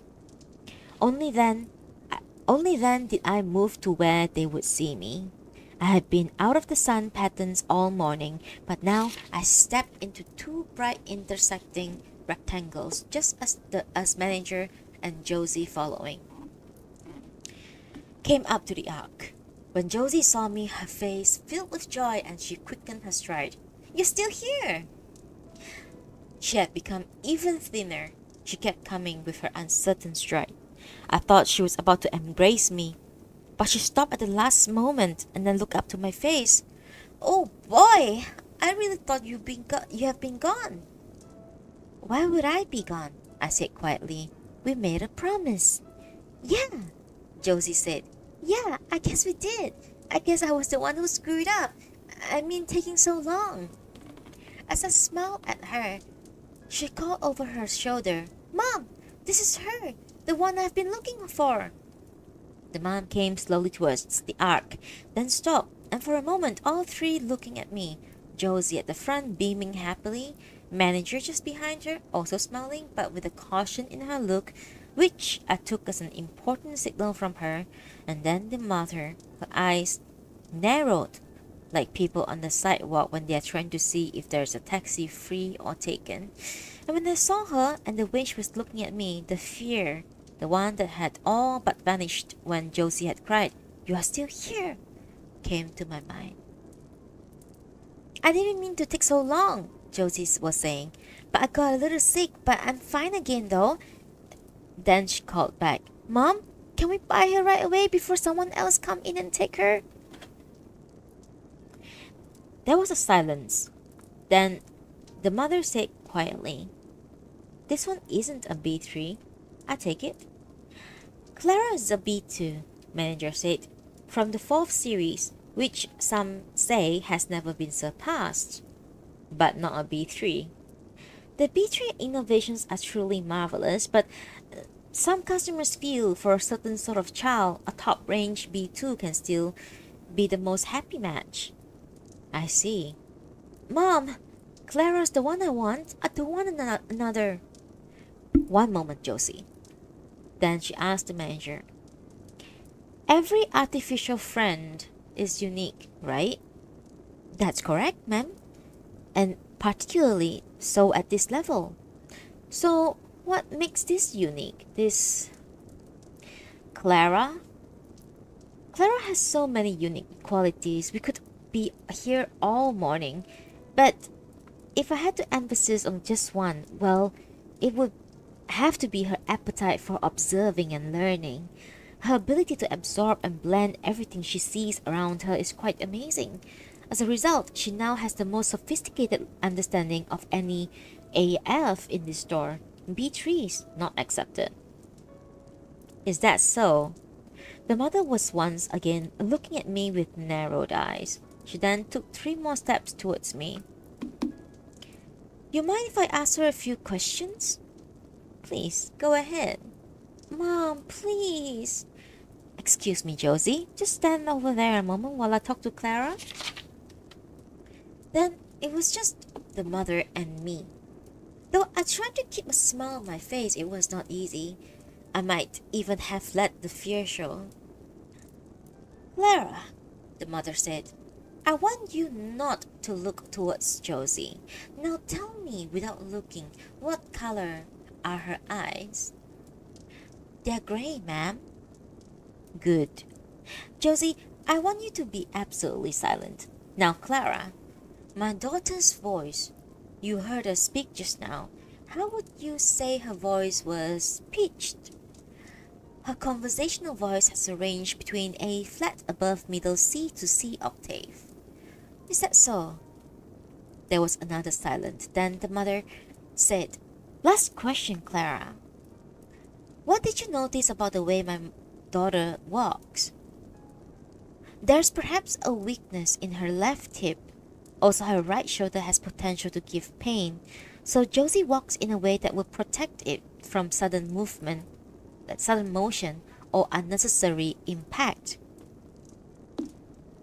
The mother considered this. Then she said, Well, Klara, since you appear to know so much about it, will you please reproduce for me Josie's walk? Will you do that for me right now? My daughter's walk? Behind the mother's shoulder, I saw manager's lips part as though about to speak, but she said nothing. Instead, meeting my gaze, she gave me a smallest of nods. So, I started to walk. I realized, as well as the mother, and of course Josie, the whole store was now watching and listening. I stepped beneath the arc, onto the sun's pattern spread across the floor. Then I went in the direction of B3 standing meat store, the glass display trolley. I did all I could to reproduce Josie's walk just as I had seen it. That the first time after she got out of the taxi when Rosa and I were in the window, then 4 days later when she came towards the window after her mother had removed her hand from her shoulder, and then finally as I had seen her moments ago hurrying to see me with relieved happiness in her eyes. When I reached the glass display trolley, I started to go around it, taking care to not lose the character of Josie's walk, even as I tried not to brush against boy B3's standing beside the trolley. But as I was about to start on the return lap, I glanced up and caught the sight of mother, and something in what I saw made me stop. She was still watching me carefully, but it was as if her gaze was now focused straight through me, as if I was the glass of the window and she was trying to see something a long way behind it. I remained there beside the glass display trolley, 1 foot poised, heel off the floor, and there was a strange stillness in the store. Then, manager said, As you can see, Klara has extraordinary observational ability. I've never known one like her. Mom! This time Josie's voice was hushed. Mom, please. Very well, we'll take her. Josie came hurrying to me. She put her arm around me and held me. And when I gazed over to the child's head, I saw manager smiling happily, and the mother, her face drawn and serious, looking down to search in her shoulder bag.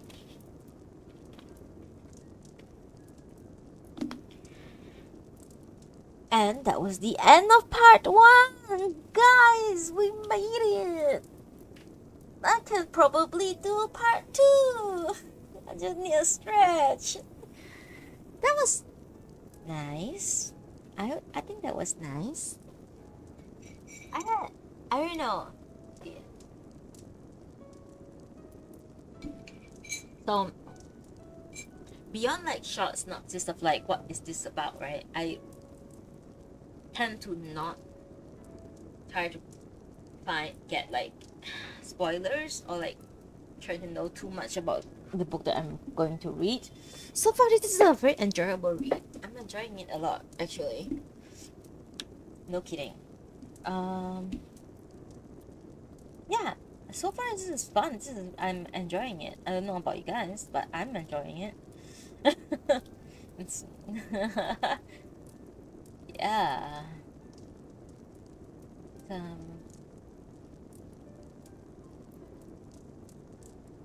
Something about Kazuo Ishiguro in like um his approach with sci-fi is very interesting to me.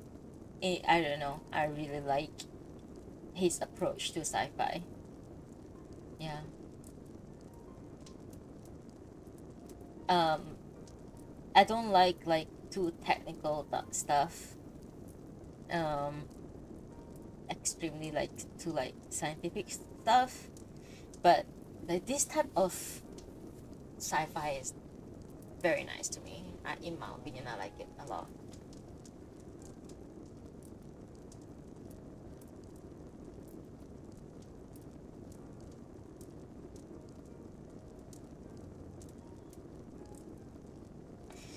Okay, a quick break, and then we're gonna go part two. Part two is a bit about the same. I think about the same length. No, a bit longer. So it's gonna take me an hour plus to finish part two, but it should be fine. Okay, I'll take a quick break and then I'll be right back. Bye.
back.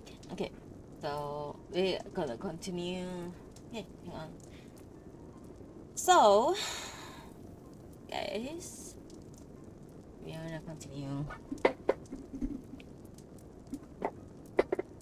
Kazuo and Ishiguro, Klara and the Sun, Part 2. Part 2, Part 2, Part 2, Part 2. Part 2, Part 2.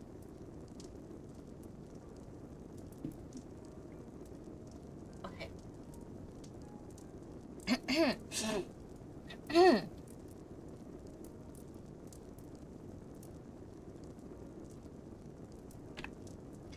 Okay, Part 2. Let's go.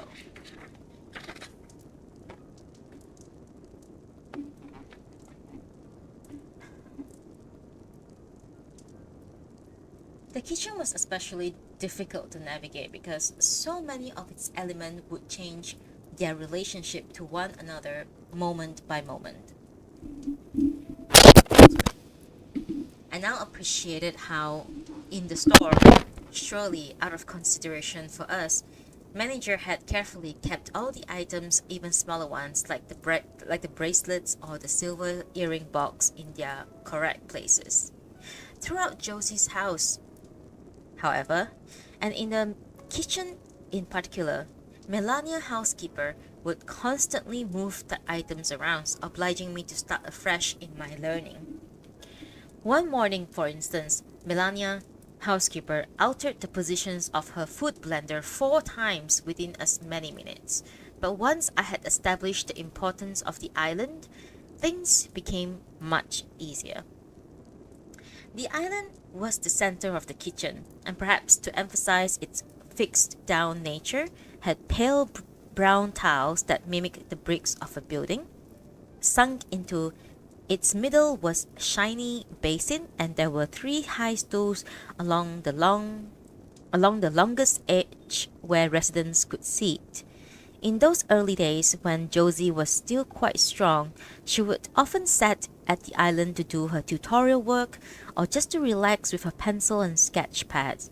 I found it hard at first to sit on the island's high stool because my feet couldn't touch the floor, and if I tried to swing them, they would become obstructed by a rod that crossed the high stool frame.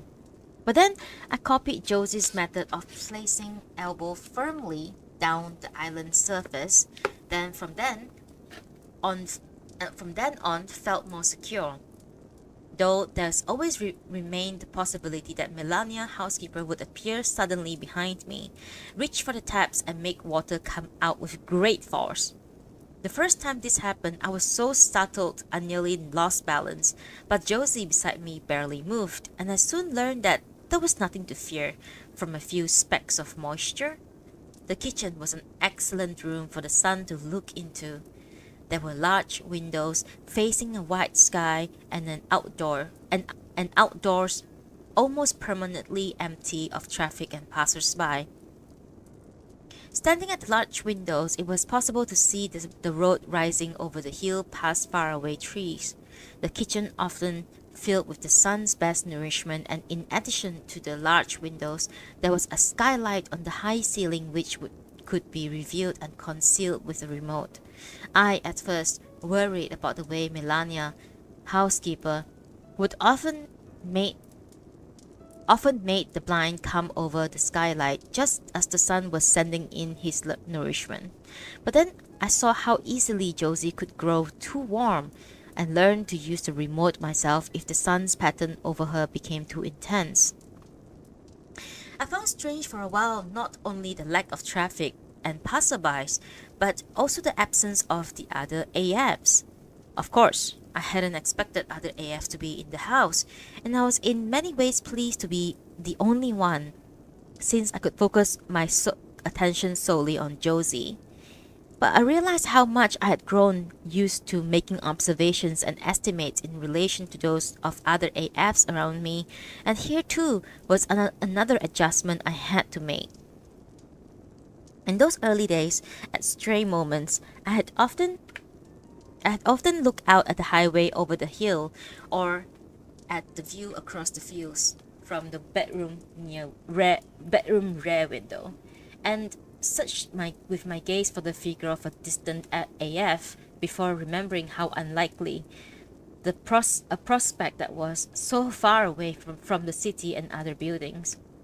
During my first days in the house, I foolishly thought Melania housekeeper might be a person rather like manager, and this led to a few misunderstandings. For instance, I had thought that it might be her duty to introduce me to various aspects of my new life, and understandably, Melania housekeeper had found my frequent presence in her vicinity both puzzling and irritating. When at last she turned angrily around to me and shouted, "Quit follow me, AF, get lost!" I was surprised, but soon came to appreciate that her role in the house was quite unlike managers and I had been at fault. Even allowing for such misunderstandings on my part, it remains hard not to believe Melania housekeeper was opposed from the start to my presence. Although I behaved towards her with consistent politeness and especially in the first few days, tried to do small things to please her, she never returned my smiles or spoke to me other than to issue an instruction or reprimand.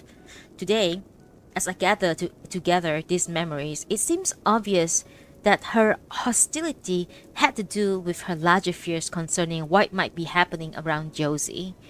But at the time, there was no easy way for me to account for her coldness. She seemed often to wish to shorten the time I spent with Josie, which of course ran counter to my duty, and initially if she even attempted to prevent me coming into the kitchen for the mother's quick coffee and Josie's breakfast. It was only after Josie's insisted strongly, the mother finally ruling in my favor, and that I was permitted to be in the kitchen for these pivotal moments each morning. Even then, Melania, the housekeeper, tried to insist that I remain standing by the refrigerator while Josie and the mother sat on the island, and I was allowed to join them only after more protests from Josie. The mother quick coffee was, as I say, an important moment every morning, and it was one of my tasks to wake Josie up in good time for it.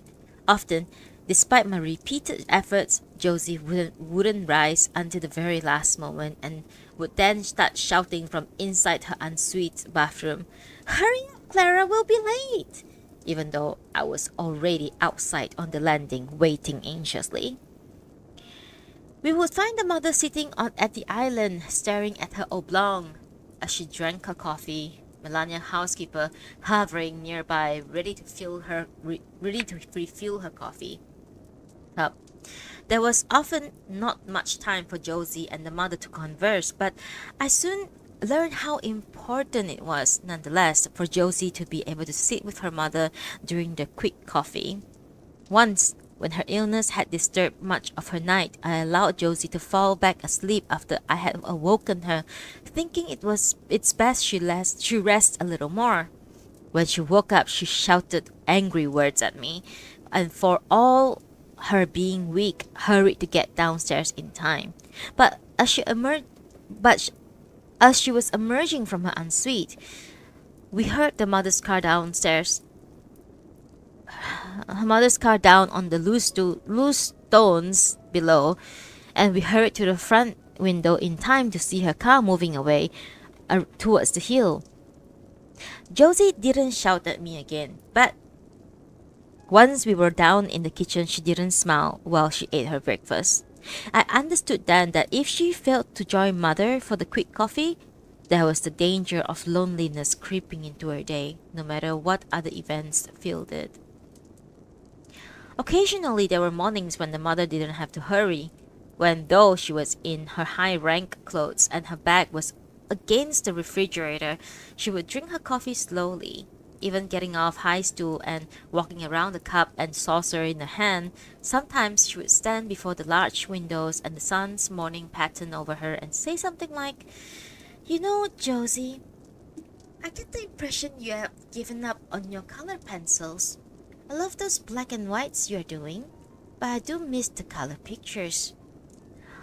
I decided, Mom, my color pictures were a major embarrassment. An embarrassment? Oh, come on. Mom, Me drawing in color is like you playing in the cello. In fact, it's worse. When Josie said this, her mother's face broke into a smile. The mother didn't smile often, but when she did, her smile was surprisingly like Josie's. Her whole face seemed to overflow with kindness, and the same creases that usually created such tense expression would refold into ones of humor and gentleness. I have to admit, my cello playing, even at its glorious best, sounded like Dracula's grandmother. But your use of color is more like, well, a pond on a summer's evening. Something like that. You do beautiful things with color, Josie.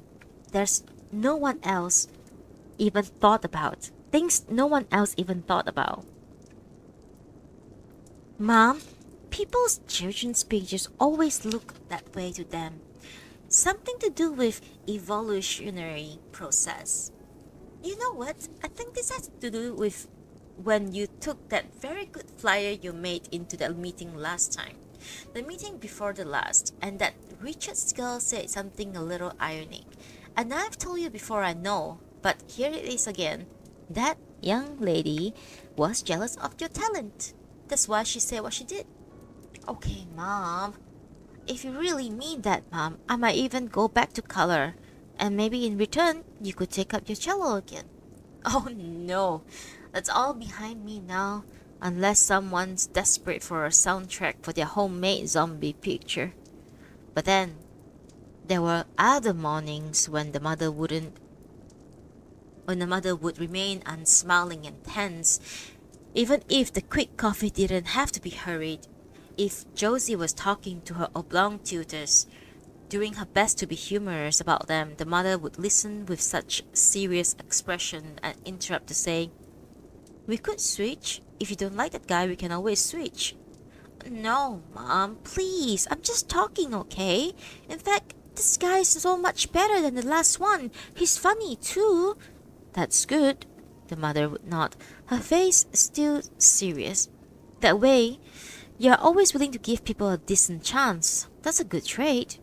In those days, when Josie's health was quite good, she still liked to eat her evening meal with her mother. After the mother had come in from work, this meant we would often go up to Josie's bedroom to wait for mother's return and to watch the sun go to its resting place. Just as Josie had promised, the bedroom rear window had a clear view across the fields all the way to the horizon, allowing us to watch the sun sinking into the ground at the end of its day. Although Josie always talked about the field, it was in fact 3 fields adjoining one another, and anyone looking carefully could see the posts marking their boundaries. The grass was tall in all 3 fields, and when the wind blew, it would move as if invisible passerby were hurrying through it. The sky from the bedroom rear window was far larger than the gaps of sky at the store, and capable of surprising variations. Sometimes it was the color of the lemons in the fruit bowl, then could turn to the gray of the slate chopping boards. When Josie wasn't well, it could turn the color of her vomit into the pale feces and even develop streaks of blood. Sometimes the sky would become divided into a series of squares, each one a different shade of purple to its neighbor. There was a soft cream couch beside the bedroom rear window, which I named in mind the button couch. Although it faced inwards into the room, Josie and I liked to kneel on it, our arms against the cushion back, and gaze out at the sky and the fields. Josie appreciated how much I enjoyed the last part of the sun's journey, and we tried to watch it from the button couch whenever possible. There was a time when Mother had come back earlier than usual, and she and Josie talking at the high stool of the island, and to give privacy, I had gone to stand beside the refrigerator. The mother that evening was in an energetic mood, speaking rapidly and recounting humorous things about the people in her office, and pausing every now and then to laugh, and sometimes in long bursts that made her almost lose breath. In the middle of this talk, When the mother seemed about to break into more laughter, Josie interrupted to say, Mom, that's just great, but do you mind if Klara and I go up to my room for a minute? Klara just loves to watch the sunset. If we don't go now, we'll miss it. When she said this, I glanced around and saw the kitchen had become filled with the sun's evening light, and Mother was staring at Josie, and I thought she was about to become angry. But then her face softened into a kind smile, and she said, Of course, honey, go ahead. Go watch your sunset, then we'll get supper. Apart from the fields and the sky, there was something else we could see from the bedroom rear window that drew my curiosity. A dark box-like shape at the end of the furthest field. It didn't move as the grass shifted around it, and when the sun came so low, it was almost touching the grass, and the dark shape remained in front of its glow. It was on the evening Josie risked the mother's anger on my behalf that I pointed it out to her. When I did so, she raised herself higher on the button couch and moved her hands to her eyes to shade them. Oh, you must mean Mr. McBain's barn. A barn?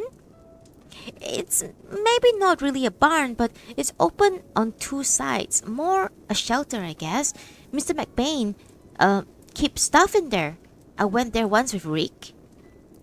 I wonder why the son would go for his rest to a place like that. Yeah, Josie said. You would think the son would need a palace minimum. Maybe Mr. McBain's done a big upgrade since I was last there. I wonder when it was Josie went there. Oh, it was a long time ago. Rick and I were still quite little before I got sick. Was there anything unusual nearby? A gateway? Or perhaps steps going down into earth? Nothing like that. Just a barn. And we were glad of it too because we were little and we got really tired walking all that way. Mind you, it was nowhere near sunset. If there's an entrance to a palace, it might have been hidden. Maybe the doors open just before the sun gets there. I saw a movie like that once, where all these bad guys had their HQ inside a volcano, and what you thought was a lava lake on top of a top slit open just before they come down into helicopters. Maybe the sun's palace worked that way. Anyway, me and Rick, we weren't looking for it. We had gone out there just for the hell of it. Then we got hot and wanted some shade, so we sat inside Mr. McBain's barn for a time, then came back. She touched my arm gently. Wish we had seen more, but we didn't. The sun had become a short line glowing through the glass. There he goes, Josie said. Hope he gets a good sleep. I wonder who this boy was, this Rick. Rick? Only my best friend. Oh, I see. Hey, Klara, did I say something wrong? No, but it's now my duty to be Josie's best friend. You're my AF. It's different. But Rick, well, we're going to spend our lives together. The sun was now barely a pink mark in the grass. There's nothing Rick won't do for me, she said. But he worries too much, always worrying things will get in our way. What kind of things? The whole love and romance stuff to figure out. I guess there's other things too. Other thing? But he's worrying over nothing because with me and Rick, it got decided a long time ago. It's not gonna change. Where is this Rick now? Does he live nearby? Lives next door. I'll introduce you. Can't wait for you two to meet.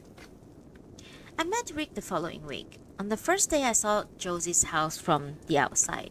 Josie and I have been having many friendly arguments about how one part of the house connected to the other. She wouldn't accept, for instance, that the vacuum cleaner closet was directly beneath the large bathroom.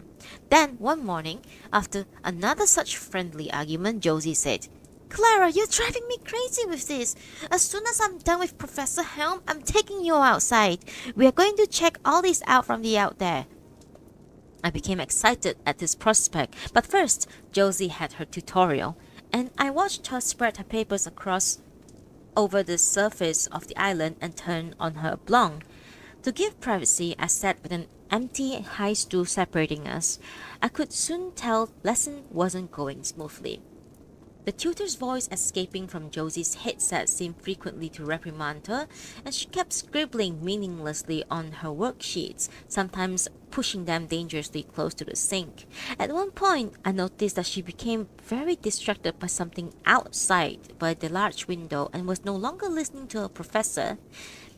A little later, she said angrily to her screen, "Okay, I've done it. I really have. Why won't you believe me?" "Yes, that exactly the way you did. You said." The lesson went on longer than usual, but at last came to an end with Josie saying quietly, "Okay, Professor Helm. Thank you. Yes, I'll be sure to. Goodbye. Thank you for today's lesson." She turned off the oblong with a sigh and removed her headset. Then seeing me, she immediately brightened. "I haven't forgot, Klara. We're going outside, right?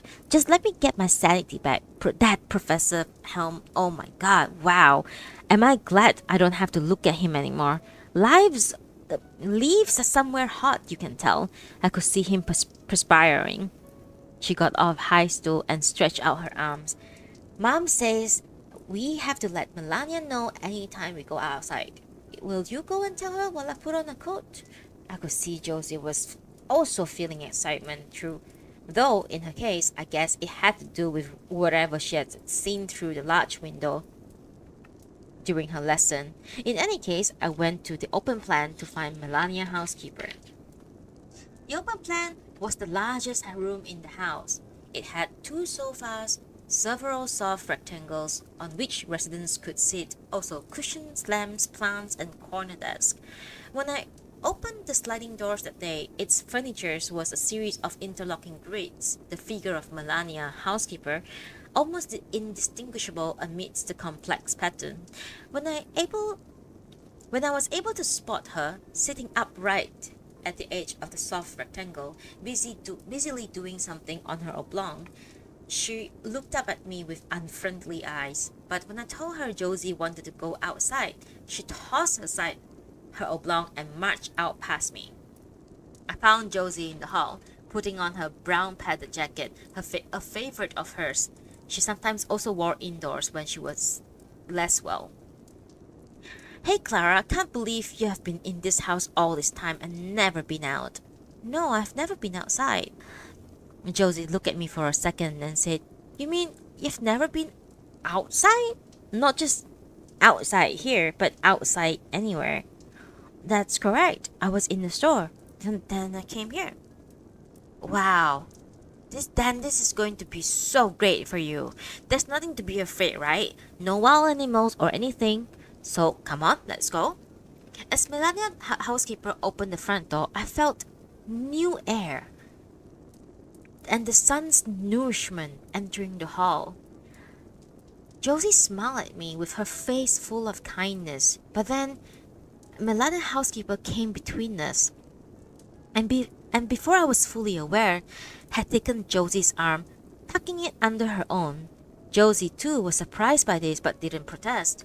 I appreciated that Melania, housekeeper, had concluded that I might not be able to protest Josie's reliably while outdoors due to my unfamiliarity.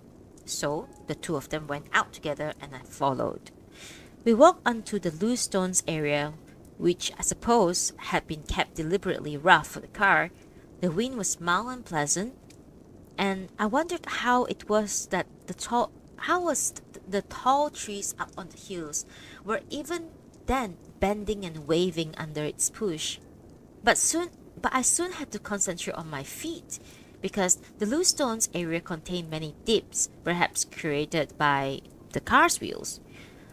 The view before me was familiar from the bedroom front window. I continued to follow Josie and Melania, housekeeper, onto the road, which was smooth and hard like a floor, and we walked on it for some time, even when cut grass appeared to either side. I wished to look back at the house just to see as a passerby would, and to confirm my estimates, but Josie and Melania, housekeeper, kept walking, their arms still linked, and I didn't dare to pause. After a while, I no longer had to attend to my feet, so carefully and looked up to see grass mound rising to our left and the figure of a boy moving about near its summit. I estimated he was 15, though I couldn't be sure since his figure was a silhouette against the pale sky. Josie moved towards the mound and Melania housekeeper said something I might have heard when we were indoors, but outside the sound behaved differently. In any case, I could see there was now a disagreement. I heard Josie say, "But I want Klara to meet him." There were no further words I didn't hear. Then Melania housekeeper said, "All right, but only short," and freed Josie's arm. "Come on, Klara," Josie said, turning to me. "Let's go up and see Rick."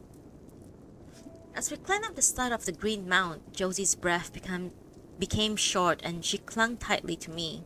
This meant I was only able to look back briefly, but I became aware that behind us was not just Josie's house, but a second house standing further back in the fields, a neighbor's house that wasn't visible from any of Josie's windows. I was eager to study the appearance of both houses, but had to concentrate on ensuring Josie came to no harm. At the top of the hill, she stopped to recover her breath, but the boy didn't greet us or even look our way. He had in his hand a circular device and was looking at the sky between the two houses where a group of birds were flying in formation. I quickly realized these were machine birds. He kept his gaze on them and he touched his control. The birds responded by changing their patterns. "Wow, they're beautiful," Josie said, though still short on breath. "Are they new?" Rick kept his gaze fixed on the bird and said, "Those two on the end are new. You can tell they don't really match." The birds swooped till they were hovering directly above us. "Yeah, but real birds don't all look the same either," Josie said. "I suppose. At least I got the whole team taking the same commands now. Okay, Josie, watch this." The machine birds began to come down, landing one by one on the grass in front of us. But two remained in the air, and Rick, frowning, pressed his remote again. "God, still not right." But they look great, Ricky." Josie was standing surprisingly close to Rick, not actually touching him, but with hands raised just behind his back and left shoulder. And what those two need is a complete recalibration. "Don't worry, you get it right. Hey, Ricky, you're remembering about Tuesday, right?" "I'm remembering it, but look, Josie, I didn't say I was coming." "Oh, come on, you agreed." "Like hell I agreed. Anyway, I don't think your guests will be so pleased." "I'm hosting, so I can invite who I like, and Mom will be great about it." "Come on, Rick. We've been through this enough. If we are serious about the plan, we need to do stuff like this together. You've got to be able to handle it just as well as me. And why should I have to face that crowd alone?" You won't be alone. You've got your AF now." The last two birds had come down. He touched his remote and they all went into sleep mode on the grass. "Oh God, I haven't even introduced you. Rick, this is Klara." Rick went on, concentrating on his remote and didn't look my way. "You said you would never get an AF," he said. "That was a while ago. You said you would never get one." "Well, I changed my mind, okay? Anyway, Klara's not any AF. Hey, Klara, say something to Rick." "You said you would never get one." "Come on, Rick. We don't do everything we said when we were small. Why shouldn't I have an AF?" She had by now both hands on Rick's shoulder and resting her weight there as if trying to make him less tall and the two of them the same height. But Rick seemed not to mind his nearness. In fact, he seemed to think it's normal. And the idea occurred to me that perhaps in his own way, this boy was as important to Josie as was the mother, and that his aims and mine might in some way be almost parallel, and that I should observe him carefully to understand how he belonged within the pattern of Josie's life. "It's very nice to meet Rick," I said. "I wonder if he lives in that neighbor house. It's strange, but I hadn't noticed such a house before." "Yeah, he said, still not looking at me directly. That's where I live, my mom and me. We then all turned to the view of the houses, and for the first time, I was really able to look at the exterior of Josie's house. It was slightly smaller, and its roof edges a little sharper, but otherwise much as I estimated from the inside. The walls had been reconstructed from carefully overlapping boards, which had all been painted a near white. The house itself was the three separate boxes that connected into a single complex shape. Rick's house was a smaller, and not just because it was further away. It too had been built from wooden planks, but its structure was more simple, a single white box, taller than its wide, standing on the grass. I think Rick and Josie must have grown up side by side, I said to Rick, just like your houses. He shrugged. Yeah, side by side. I think Rick's accent is English. Just a little, perhaps. I'm happy Josie has such a good friend. I hope my presence will never come in the way of such good friendship. Hope not, but a lot of things come in the way of friendships. Okay, enough now! Melania's housekeeper voice shouted from the foot of the mound. Coming! Josie yelled back. Then he said to Rick, Look, Ricky, I'm not going to enjoy this meeting any more than you. I need you there. You have to come. Rick was concentrating again on his remote, and the birds rose together into the air. Josie watched them, both hands still on his shoulder, so the two of them formed a single shape in the sky. Okay, hurry up! Melania's housekeeper shouted. Wind's too strong! You want to die up there or what? Okay, coming! Then Josie said quietly to Rick, Tuesday, lunchtime, okay? Okay. Okay, goodbye, Ricky. You have promised now, and Clara's a witness. Taking her hands from her shoulder, she stepped away. Then, grasping my arm, she began to lead us down off the mound. We descended a different slope from one that we have climbed, which I saw would bring us down just in front of Josie's house. Its gradient was steeper, and down below, Melania's housekeeper began to protest and, giving up, hurried around the mound to meet us. As we came down through the cut grass, I glanced back and saw Rick's figure, once more a silhouette against the sky. He wasn't looking our way, but up at his birds hovering in the grayness. After we returned to the house, Josie had put away her padded jacket, Melania's housekeeper made her yogurt drink, and the two of us sat together at the island while she sipped it through a straw. Can't believe that's the first time you've been outside, she said. So what do you think? I like it very much. The wind, the acoustic, everything was so interesting, I added. Then I added, and of course, it was wonderful to meet Rick. Josie was pinching her straw close to where it emerged from her drink. I guess he didn't make such a great impression. He gets awkward sometimes, but he's a special person. When I get sick and I try to think of good things, I think about all the stuff we're going to do together. He's definitely coming to that meeting.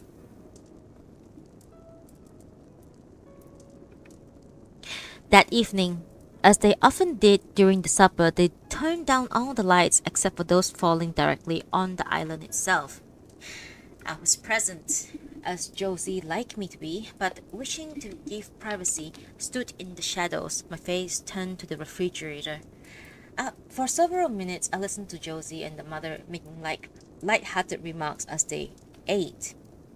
Then, still maintaining her light manner, Josie asked, Mom, if my grades are so good, do I really have to host this interaction meeting? Sure you do, honey. It's not just about being clever. You have to get along with others. I know how to get along with others, Mom, just not with this crowd. This crowd happens to be a peer group, and when you get to college, you have to deal with all kinds. By the time I got to college, I had years of being alongside other kids each and every day. But for you and your generation, it's going to be pretty tough unless you put in some work right now. The kids don't do well in college are always the ones who didn't attend enough meetings. College is a long way off, Mom. Not so long as you think. Then the mother said more gently, Come on, honey. You can introduce Klara to your friends. They'll be excited to meet her. They are not my friends, Mom. If I have to host this meeting, I want Rick there. For a moment, there was a silence behind me. Then Mother said, "Okay, we can certainly do that. But you think it's a bad idea, right?" "No, not at all. Rick is a very good person and he's our neighbor." So he's coming, right? Only if he wants to come. "So, you think that the other kids will be rude to him?" There was another wait before Mother said, I don't see why they would be. If someone does behave inappropriately, that will only show how far behind they are. So, no reason Rick can't come? "The only reason, Josie, is if he doesn't want to." Later in the bedroom, when it was just the two of us and Josie lying in bed, ready to go to sleep, she said quietly, I hope Rick does come to this awful party. Despite the lateness, I was pleased that she brought up the interaction meeting because I was uncertain about many aspects of it. "Yes, I hope so too," I said. "Will the other people bring their AFs?" Not the darn thing. But the AFs who lives in the house usually attend. Especially if they are new like you. They'll want to inspect you." "So, Josie would wish me to be present?" "Sure, I want you to be present. It might not be great for you though. These meetings stink and that's the truth."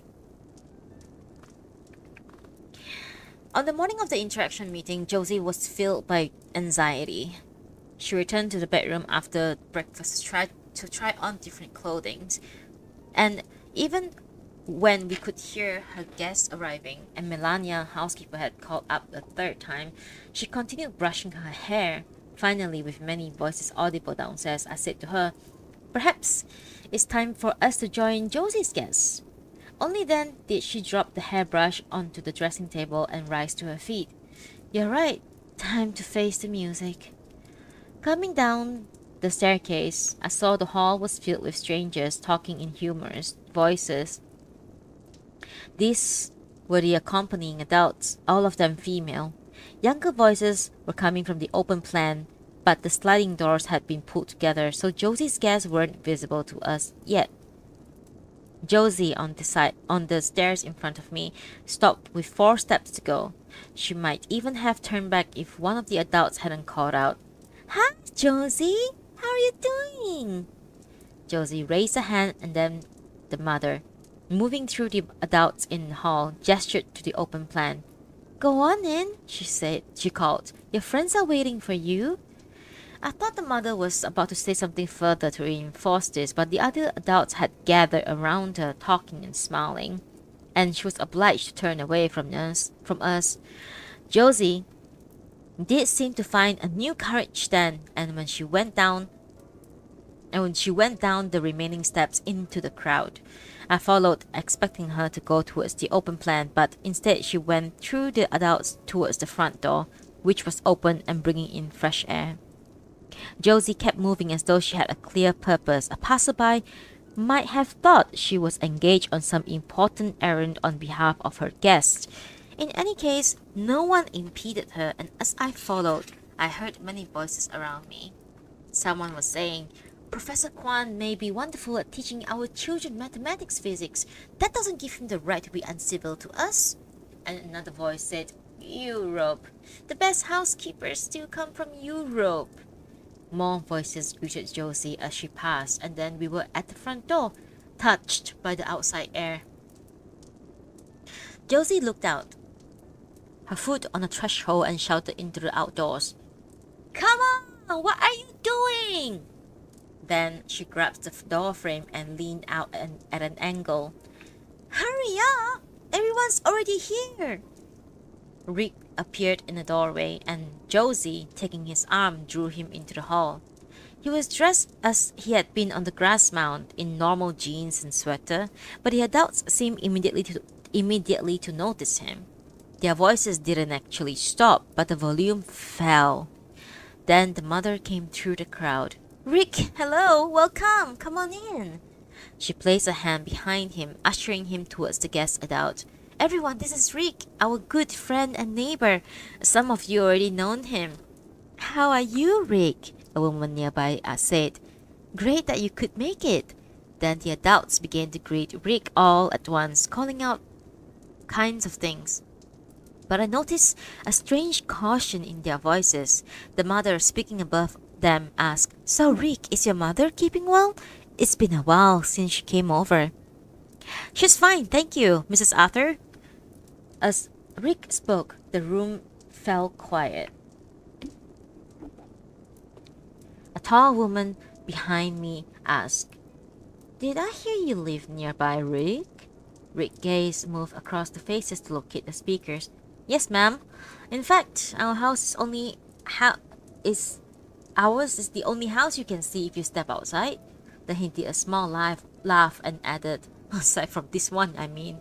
Everyone laughed loudly at his addition, and Josie beside him smiled nervously as if she had made the remark herself. And another voice said, A lot of clean air out here. Good place to grow up, I bet. It's just fine, thank you, Rick said. That is until you need a fast pizza delivery. Everyone laughed even more loudly, and this time Josie joined in, beaming happily. Go ahead, Josie, the mother said. Take Rick in. You should be hosting all the other guests too. Go on in now. The adults stood back, and Josie, still holding Rick's arm, led him towards the open plan. Neither of them looked at me, so I was unsure if I should follow. And then they were gone, the adults once more filling the hall, and I was left standing near the front door. A new voice nearby said, Nice boy. Live next door, did he say? I couldn't hear.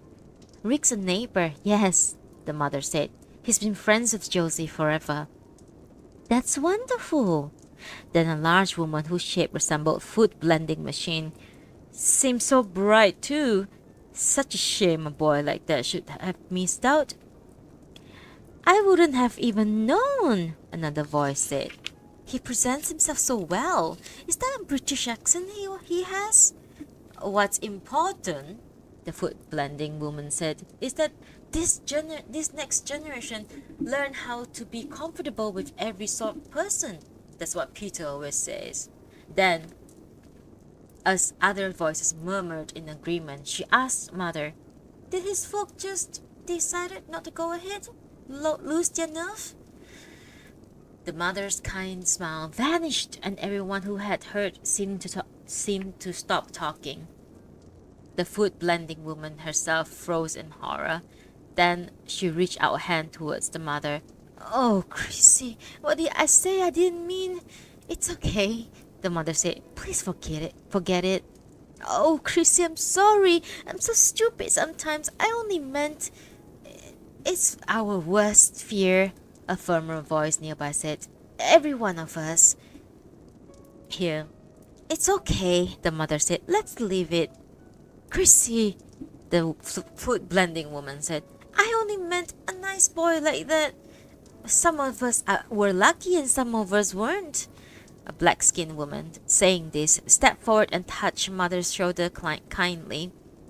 But Josie's fine now, isn't she? Another voice asked. She looks so much better. She has good days and bad. And the mother said, She's looking so much better. The food blending woman said, She's going to be just fine, I know it. You're so courageous. After all you have been through, Josie would be really grateful to you one day. Pam, come on. The black-skinned woman reached forward and began to lead the food blending woman away. But the mother, looking at the food blending woman, said quietly, Do you suppose Sal would want to thank me? At this, the food blending woman burst into tears. Look, I'm sorry, I'm stupid. I just opened my mouth and... She sobbed and then continued loudly. And now you all know it. I mean, know for certain I'm the world's greatest fool. It was just that nice boy. It seems so unfair. Chrissy, I'm so sorry. Look, really, please forget it. The mother, now making more effort, reached forward and held the food blending woman in a light hug. The food blending woman immediately returned the hug and went on crying, her chin on the mother's shoulder. There was an awkward quiet, and the black-skinned woman said in a cheerful voice, "Well, they seem to be managing okay in there. No sounds yet of an all-out brawl." Everyone laughed loudly, and the mother said in a new voice, "Hey, what are we still doing out here? Let's go into the kitchen, please, everyone. Melania's been preparing more of those wonderful pastries from her homeland." A voice said in a pretend whisper, "I believe we are still out here, so we can eavesdrop." This brought another big laugh, and the mother was smiling once more. "If they need us," she said, "we'll hear about it. Please go on through." As the adults started to move into the kitchen, I could hear more clearly the voices from the open plan, but couldn't make out any words. An adult passed near me saying, "Our Jenny got quite upset about that last meeting. We spent the whole weekend explaining to her how she misinterpreted everything." "Klara, you're still here?" The mother was standing before me. "Yes." Why aren't you in there with Josie?" "But she didn't take me in." "Go on, she needs you in there, and the other kids want to meet you." "Yes, of course." "Then excuse me." 1 second. Sip, sip, sip.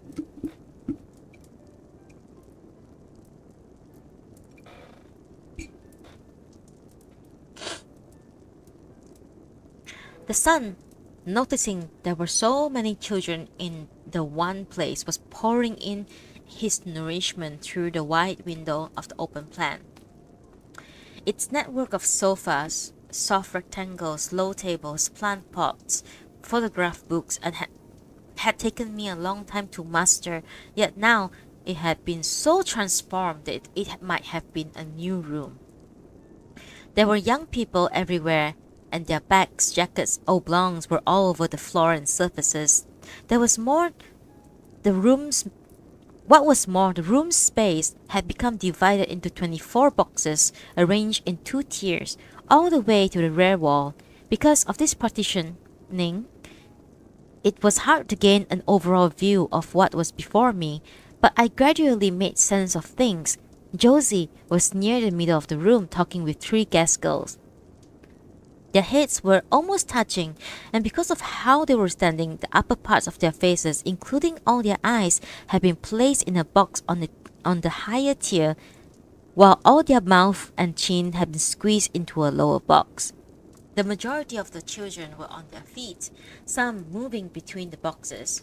Over at the rear wall, 3 boys were seated on the modular sofa, and even though they were sitting apart, their heads had been placed together inside a single box, while the outstretched leg of the boy nearest to the window extended not only across the neighboring box, but right into the one beyond. There was an unpleasant tint on the 3 boxes containing the boys on the sofa. A sickly fellow and an anxiety passed through my mind. Then, when the other people moved across my view of them, and I began to attend instead of the voices around me, although someone had said as I come in, "Oh, here's the new AF, she's cute." Almost all the voices I now heard were discussing Rick. Josie must only recently have been standing beside him, but her conversation with the guest girls had caused her to turn her back to him, and he was now by himself, not conversing with anyone. "He's a friend of Josie, lives nearby," and a girl was saying behind me. "We should be nice to him," another girl said. "It must be weird for him to be here with us." "Why would Josie ask him? He must feel so weird." "How about we offer him something, make him feel welcome?" The girl, who was thin and had unusually long arms, picked up a metal dish filled with chocolates and went towards Rick. I also moved further into the room and heard her say to him, "Excuse me, would you care for a bonbon?" Rick had been watching Josie talking to the 3 guest girls, now turned towards the long-armed girl. "Go ahead," she said, raising the dish higher. "They're good." "Thank you very much." He looked into the dish and chose a chocolate wrapped in shiny green paper. Though the voices continued all around the room. I realized that suddenly everyone, including Josie and her guest girls, are now watching Rick. We are all so pleased you came, Long Arm Girl said. Josie's neighbor, right? That's right, and live next door. Next door? That's a good one. Only your house and this one, and all there is for miles. The three girls Josie had been talking to now joined the long arm girl, all the time smiling at Ricky. Josie herself, though, remained where she was, her eyes watching anxiously. I suppose so, Rick laughed quickly, but that still makes me next door. Sure does. Bet you like it out. Bet you like being out there. Must be peaceful. Peaceful is correct. It's all quite perfect until you want to go to the movies. I knew Rick hoped everyone listening would laugh as the adults had done with the pizza deliveries, but the four girls just continued to look at him in a kindly way. So you don't watch movies on your DS? One of them asked eventually. I do sometimes, but I like going to a real movie theater. Big screen, ice cream. My mother and I enjoy that. Trouble is, it's such a long way to go. We have a movie theater end of our block, the long arm girl said, but we rarely go. Hey, he likes movies. Missy, please. Sorry, you have to excuse my sister. So you like movies? Have you relaxed, right? I bet you like action movies, said the girl called Missy. Rick looked at her. Then he smiled and said, those can be fun, but Mom and I like the old movies. Everything's so different then. If you watch those movies, you can see the way restaurants were once, the clothes people wore. But you must like action, right? The long arm girl said. Car chases and all? Hey, another girl said behind me. He say he goes to movies with his mom. That's kind of cute. Doesn't your mom like you to go with your friends? It's not like that exactly. It's something my mother and I like to do. Did you go and see Gold Standard? No way his mom would like that. Josie now stepped forward in front of Rick. Come on, Rick. Her voice had anger in it. Tell them what you like to watch. That's all they are asking. What do you like to watch? Several more guests had now gathered around Rick, partially blocking my view of him, but I could see at this moment something changed in him. You know what? He spoke not to Josie but to all the others. I like movies in which horrible things happen. Insects coming out of people's mouth, things of that nature. Really? May I just ask? Rick asked. Why all this curiosity about what kind of movies I like? It's called conversation, said the long arm girl. Why doesn't he eat his chocolate? Missy said. He's just holding it. Rick turned to her and then held out the chocolate, still in its wrapping. Here, perhaps you care for it yourself. Missy laughed but backed away. Look, said the long arm girl. This is like a friendly encounter, okay? Rick glanced quickly at Josie, who was staring at him, her eyes filling with anger. The next second, he turned again to the guest girls. Friendly, of course. I wonder if it would please you all to hear. I wonder if it would please you all to hear I like bug movies. Bug movies? Someone else said. Is that like a genre? Don't taunt him, said the long arm girl. Be nice. He's doing okay. A voice said. He's doing okay. And several people giggled. And as Rick turned quickly towards them, Josie reached forward and took chocolate from him. Hey everyone, Josie called out. I want you all to meet Klara. This here's Klara. She was signaling to me to come closer, and I did so. All the eyes turned my way. Rick too looked at me, but only for a second. Then he walked off into a small clearing beside his corner desk. No one seemed to pay him further attention because they are all now looking at me. Even the long-armed girl had lost interest in Rick and was now staring at me. Now, that's a smart-looking AF, she said. She leaned towards Josie in a confidential manner, and I thought she was going to say something further about me, but what she said was, "See Danny over there?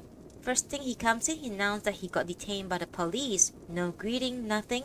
When we told him he had to greet correctly first, he still doesn't get it. Just keep boasting about him and the police." Wow. Josie looked at the boys on the modular sofa. "So now he thinks it's smart to be a criminal?" The long-armed girl laughed, and Josie became part of a shape of 5 girls made together. "Then his brother over there gives it away. Too much beer. That's all it was." "Shush! He knows we're talking about him," someone said. "So much the better. The cops found him passed out on a bench and took him home, and he was telling us like he was arrested or something." "No greeting, nothing." "Hey, I didn't hear you give Josie a greeting just now, Missy. You're just as bad as Danny." "I did. I said hello to Josie." "Josie, did you hear my sister greet you when you came in?" Missy became visibly upset. "I did say hello. It's just that Josie didn't hear me." "Hey, Josie!"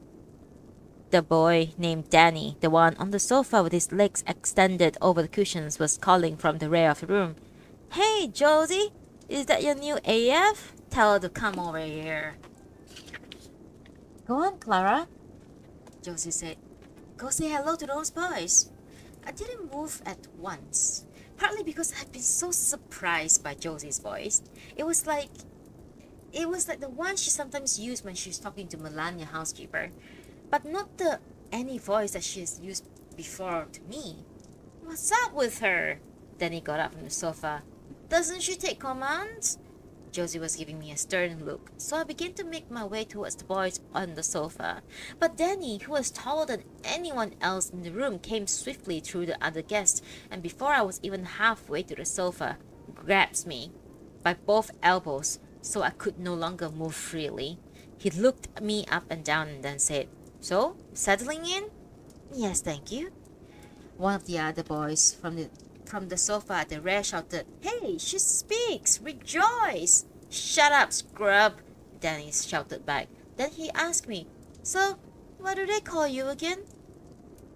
"Her name's Klara," Josie said from behind me. "Danny, let go of her. She doesn't like being held that way." "Hey, Danny!" Scrub shouted again. "Throw her over here!" "You wanna see her?" Danny said. "Get up off that sofa and come over here." "Just throw her over. Let's test her coordination." "She ain't your AF, scrub." Danny's hands were still tight in my elbows. "You need to ask Josie about something like that." "Hey, Josie," Scrub said. Scrub called. "It's okay, right? My B3, you can swing her right through the air and lands on her feet every time." "Come on, Danny, throw her over the sofa. She won't get damaged." "So uncouth," the long-armed girl said quietly, and several girls, Josie included, giggled. "My B3," Scrub continued, "she'll somersault and land clean on her feet, back straight. Perfect. So let's see what this one can do." "You're not a B3, right?" Danny asked. I didn't reply, but Josie behind me said, "No, but she's the best." "Yeah? So she can do what Scrub says?" "I have a B3 now," a girl's voice said. "You'll see him next meeting." Then another voice asked, "Why didn't you get a B3, Josie?" "Because I like this one," Josie said this uncertainly, but then strength returned to her voice.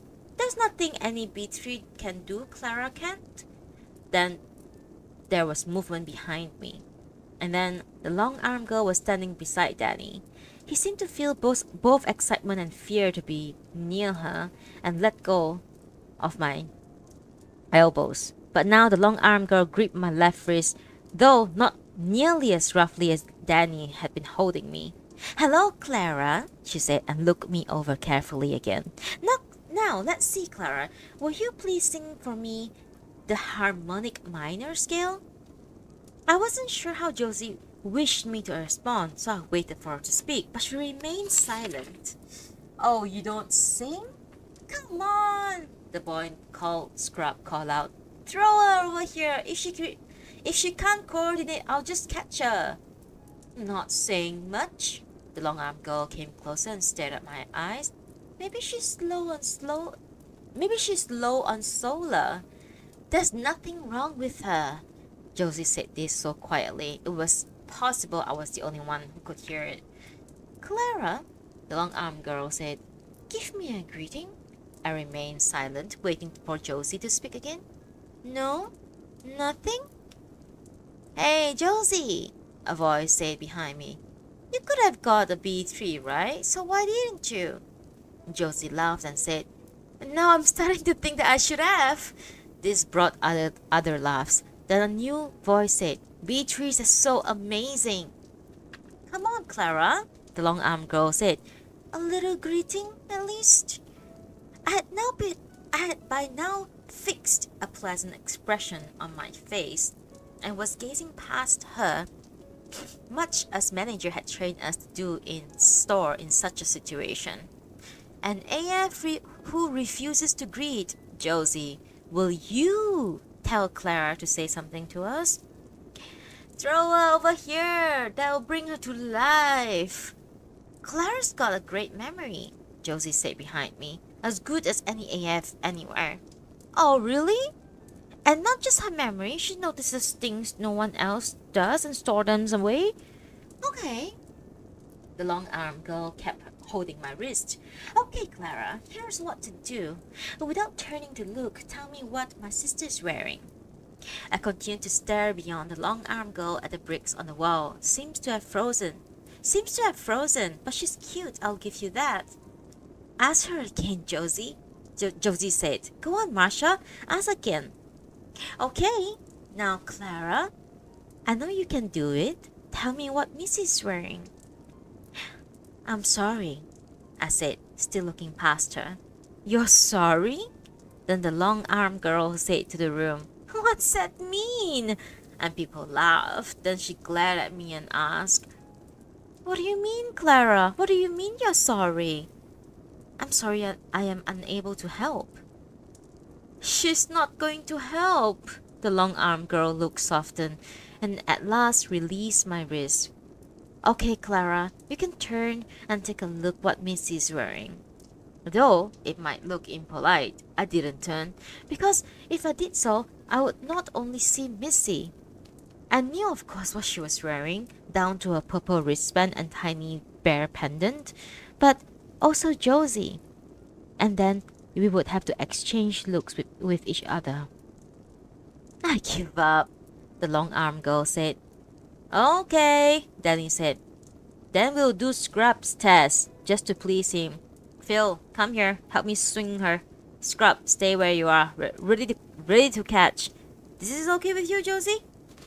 Behind me, Josie remained silent, but a girl's voice said, Throwing AFs across the room, that's evil. What's so evil about it? They're designed to deal with that. That's not the point. The girl's voice said, It's just nasty. You're being stuffed, Danny said. Phil, take her arm, I'll get the legs. What's that you have in there in your pocket? It was Rick who had spoken, and the room went silent. What'd you say, friend? Rick moved through the gas, stopping a little to my right. He showed no fear as he pointed at the breast pocket of Danny's shirt. I had noticed the object earlier, a soft toy dog, small enough for the pocket. I had seen children of 7 or 8 carrying such toy in their pockets when they come into the store. As everyone shifted position to see what Ricky was pointing at, Danny raised both hands to cover her pockets. A pet object, I would say. It's not a pet object, Danny said. I would say it's your pet object to help you feel calmer at gatherings like this. What's this bullshit? Who asked you anything? If it's really nothing special, perhaps you wouldn't mind showing it to me. Rick held out his hand. Don't worry, I'll take good care of it. Whether it's anything special or not, it's none of your business. Do let me borrow it, just for a minute. It's nothing to me, but I wouldn't hand it over to you. No? Not even a little pig? I would never lend you anything. Why would I? You shouldn't even be here. Rick was still holding out his hand and the room remained silent. It couldn't be. Perhaps you're a little soft to yourself, Danny? Rick said. At least when it comes to cute little things for a pocket. That's enough. You leave Danny be. The voice belonged to an adult, and the young people around me shrank as the woman came striding into the room. And Danny's right, she said. You shouldn't be here at all. Then, the mother came hurrying in after her, and I saw other adults looking through the doorway into the open plan. Come on, Sarah, the mother was saying. We don't interfere, remember? The mother put an arm around this Sarah woman, who continued to glare at Ricky. Come on, Sarah, play by the rules. It's for the kids to sort it out. Sarah continued to look angry but allowed herself to be led out of the room and into the murmur of adult voices in the hall. One of the voices said, It's the only way they'll learn. And then the adult voices receded and there was silence in the open plan. Danny was perhaps even more embarrassed about his adult's interference than he would have been about the small toy. Continued to cover his breast pocket with both his hands, and he returned to the sofa, his now slightly hunched back turned to the room.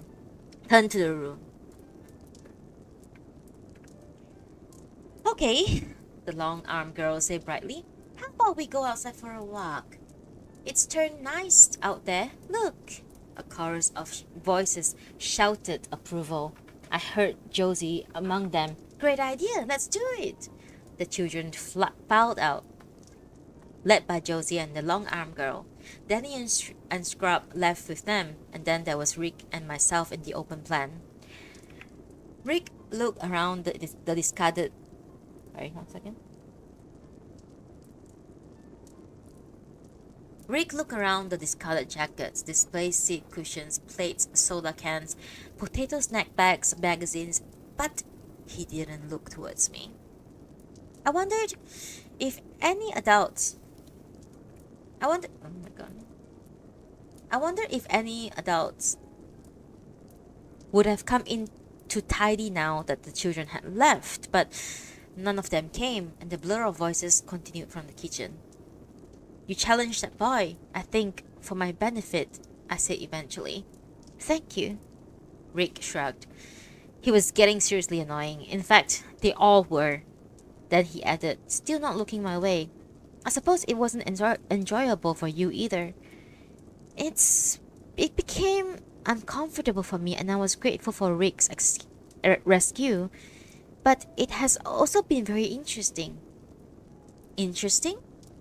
It's important for me to observe Josie in many situations, and it was very interesting, for instance, to observe the different shape the children made as they went about group to group. When he said nothing to this and continued to look the other way, I said, perhaps Rick wishes to go out now and join them, reconcile with them. Rick shook his head, then he moved through the sun's pattern and the open plan. I noticed I was no longer spatially segmented. I sat down on the modular sofa, He sat on the modular sofa, stretching his legs out across the floorboard. I suppose they have a point though, he said. I don't belong here. This is a meeting for lifted kids. Rick came because Josie very much wanted him to come. She insisted I came, but I suppose she's too busy now to come back in here to see how I'm enjoying this part of the party. He leaned back into the sofa till the sun's pattern was over his face, obliging him to close his eyes. The trouble is, he went on, she doesn't stay the same. I thought if I came today, stupid really, I thought she might not change, might stay the same Josie. When I said this, I saw Josie's hands at various points during the interaction meeting.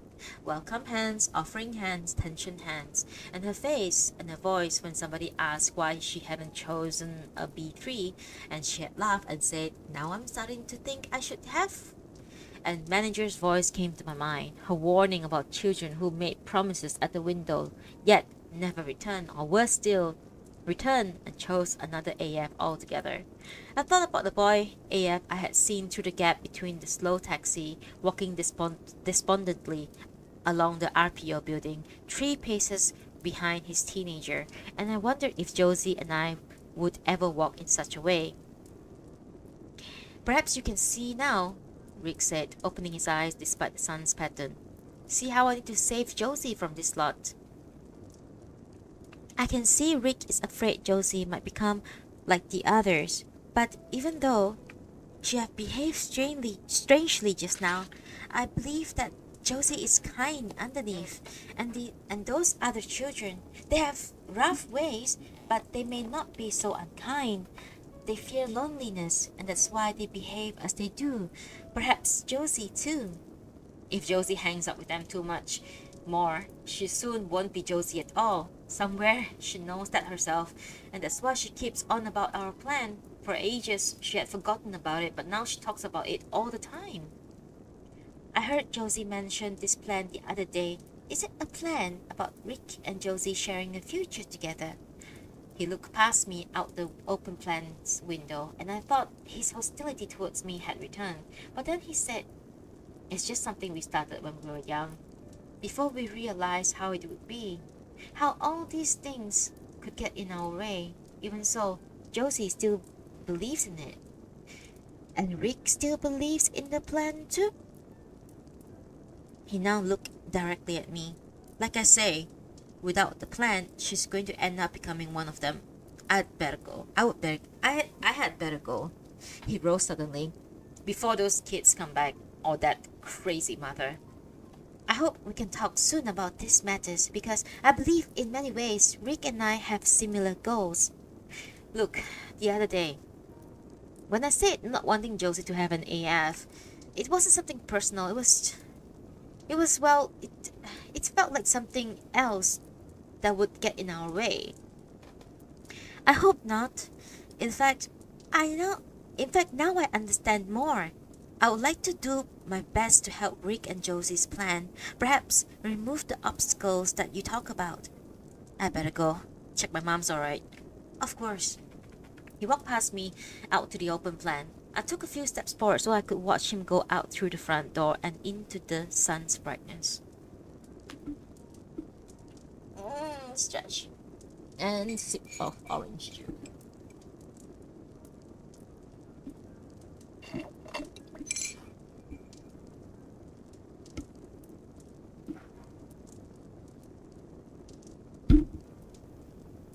We are now currently still on part 2 of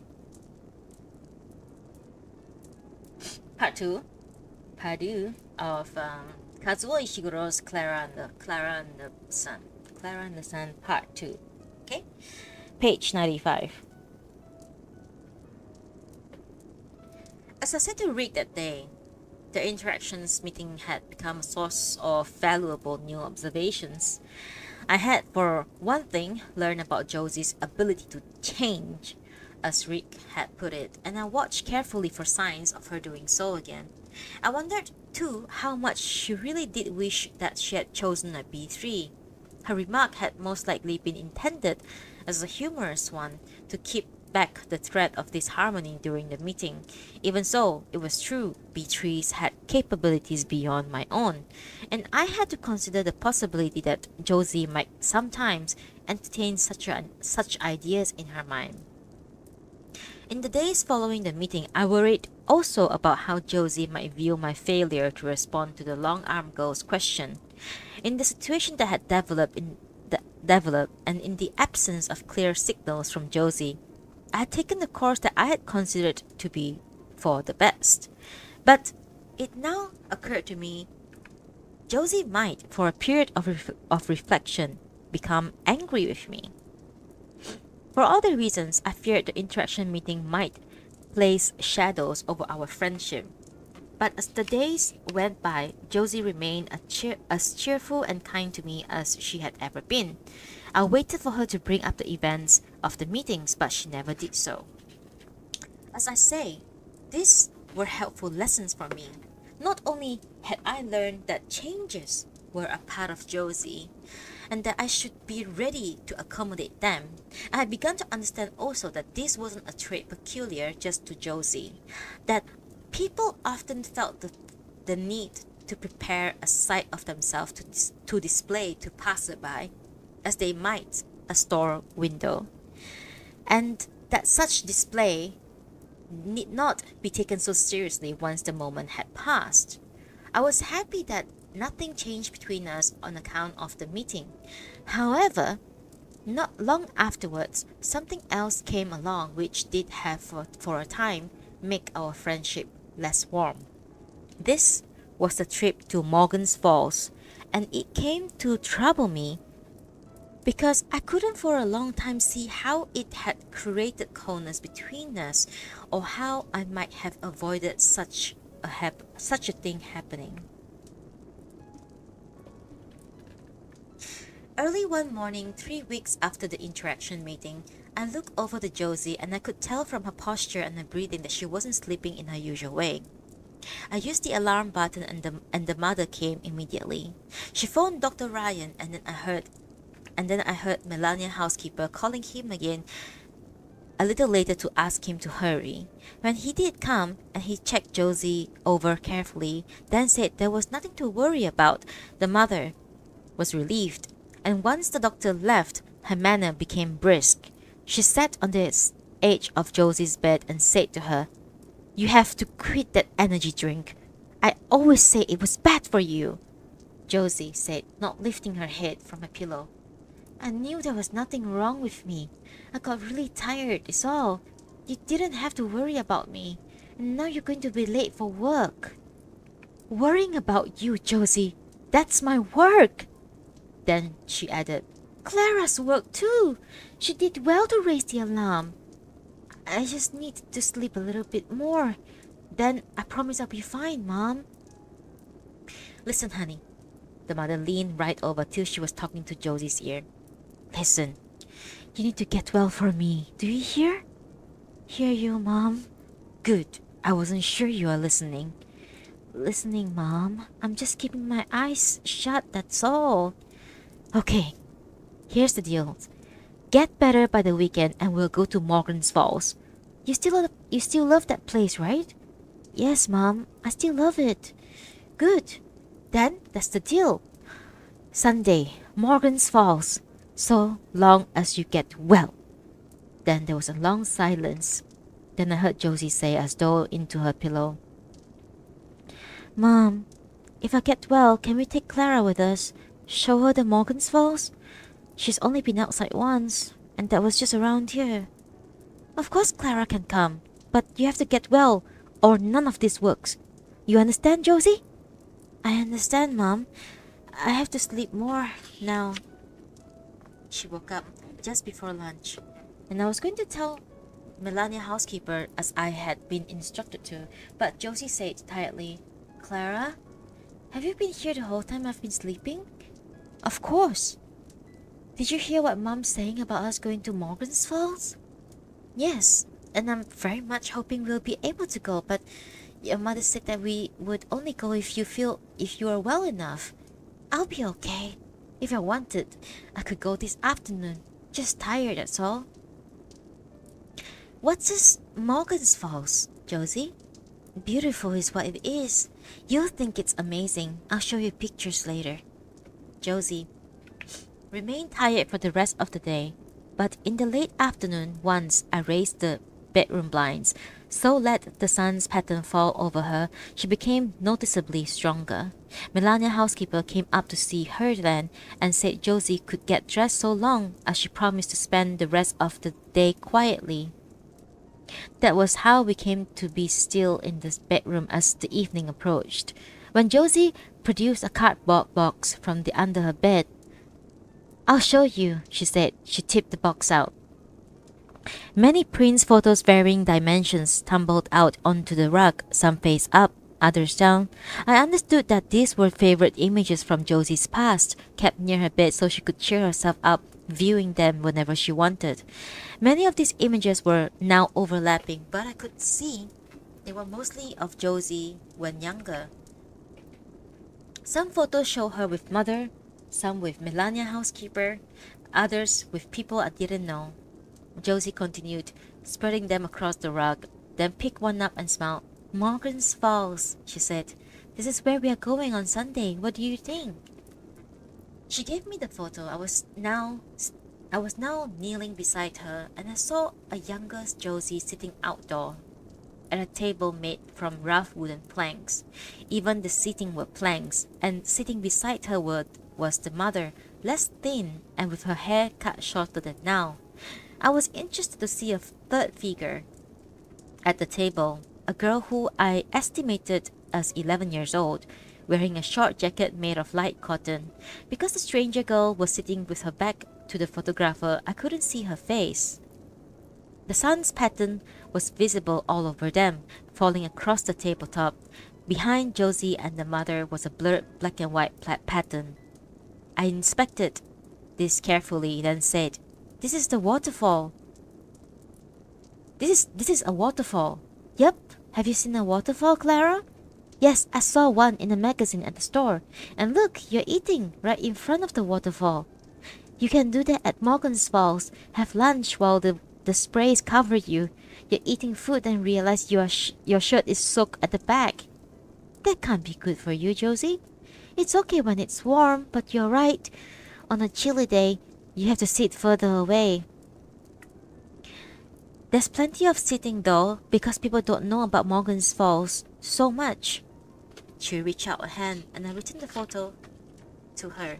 She looked at it again and said, Maybe it's only me and Mom.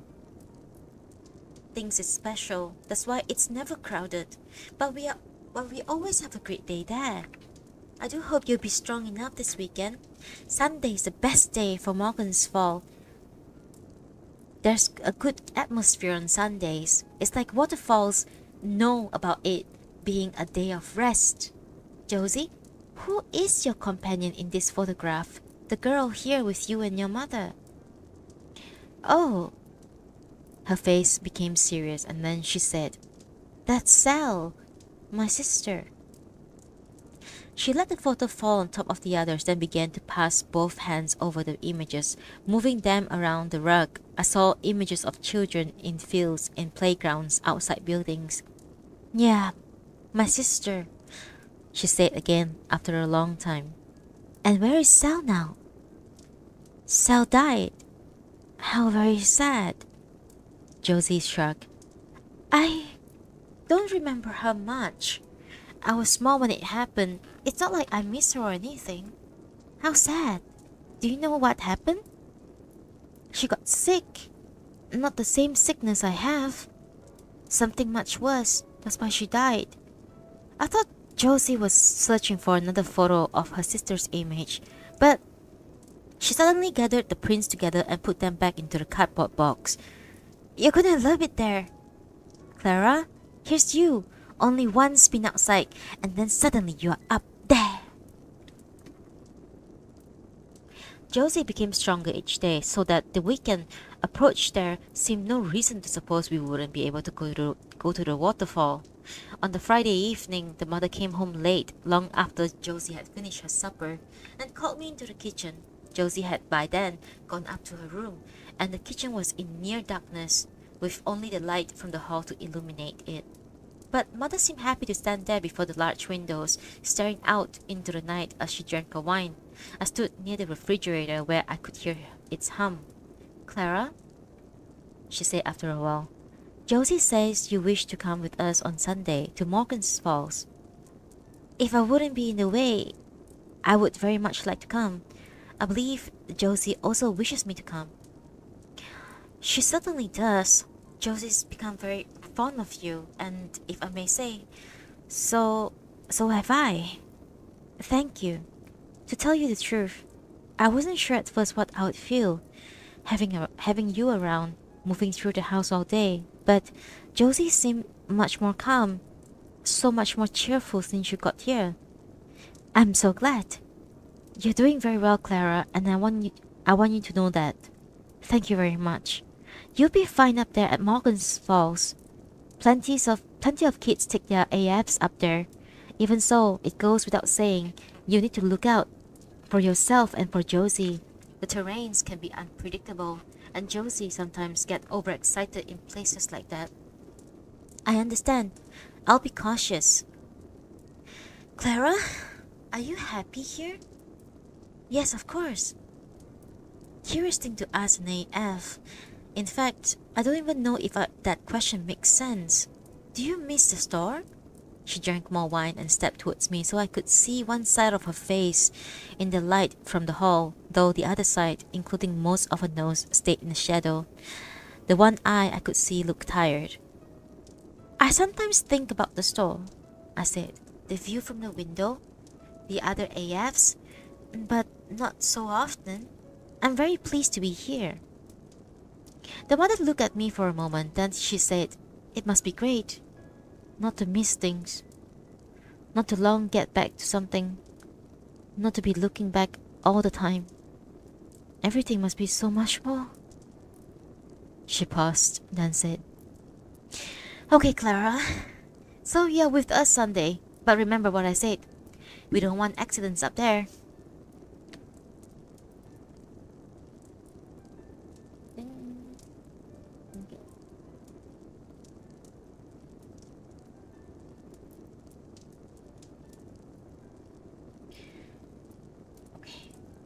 I don't know how many pages to go. I think we can do it. No problem.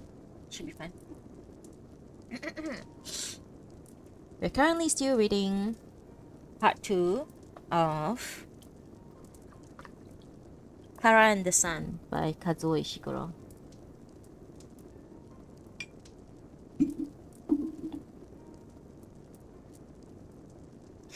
There must have been signals all along, because although what happened that Sunday morning made me feel sadness later, and reminded me again how much I had still to learn, it didn't come as true. It didn't come as a true surprise.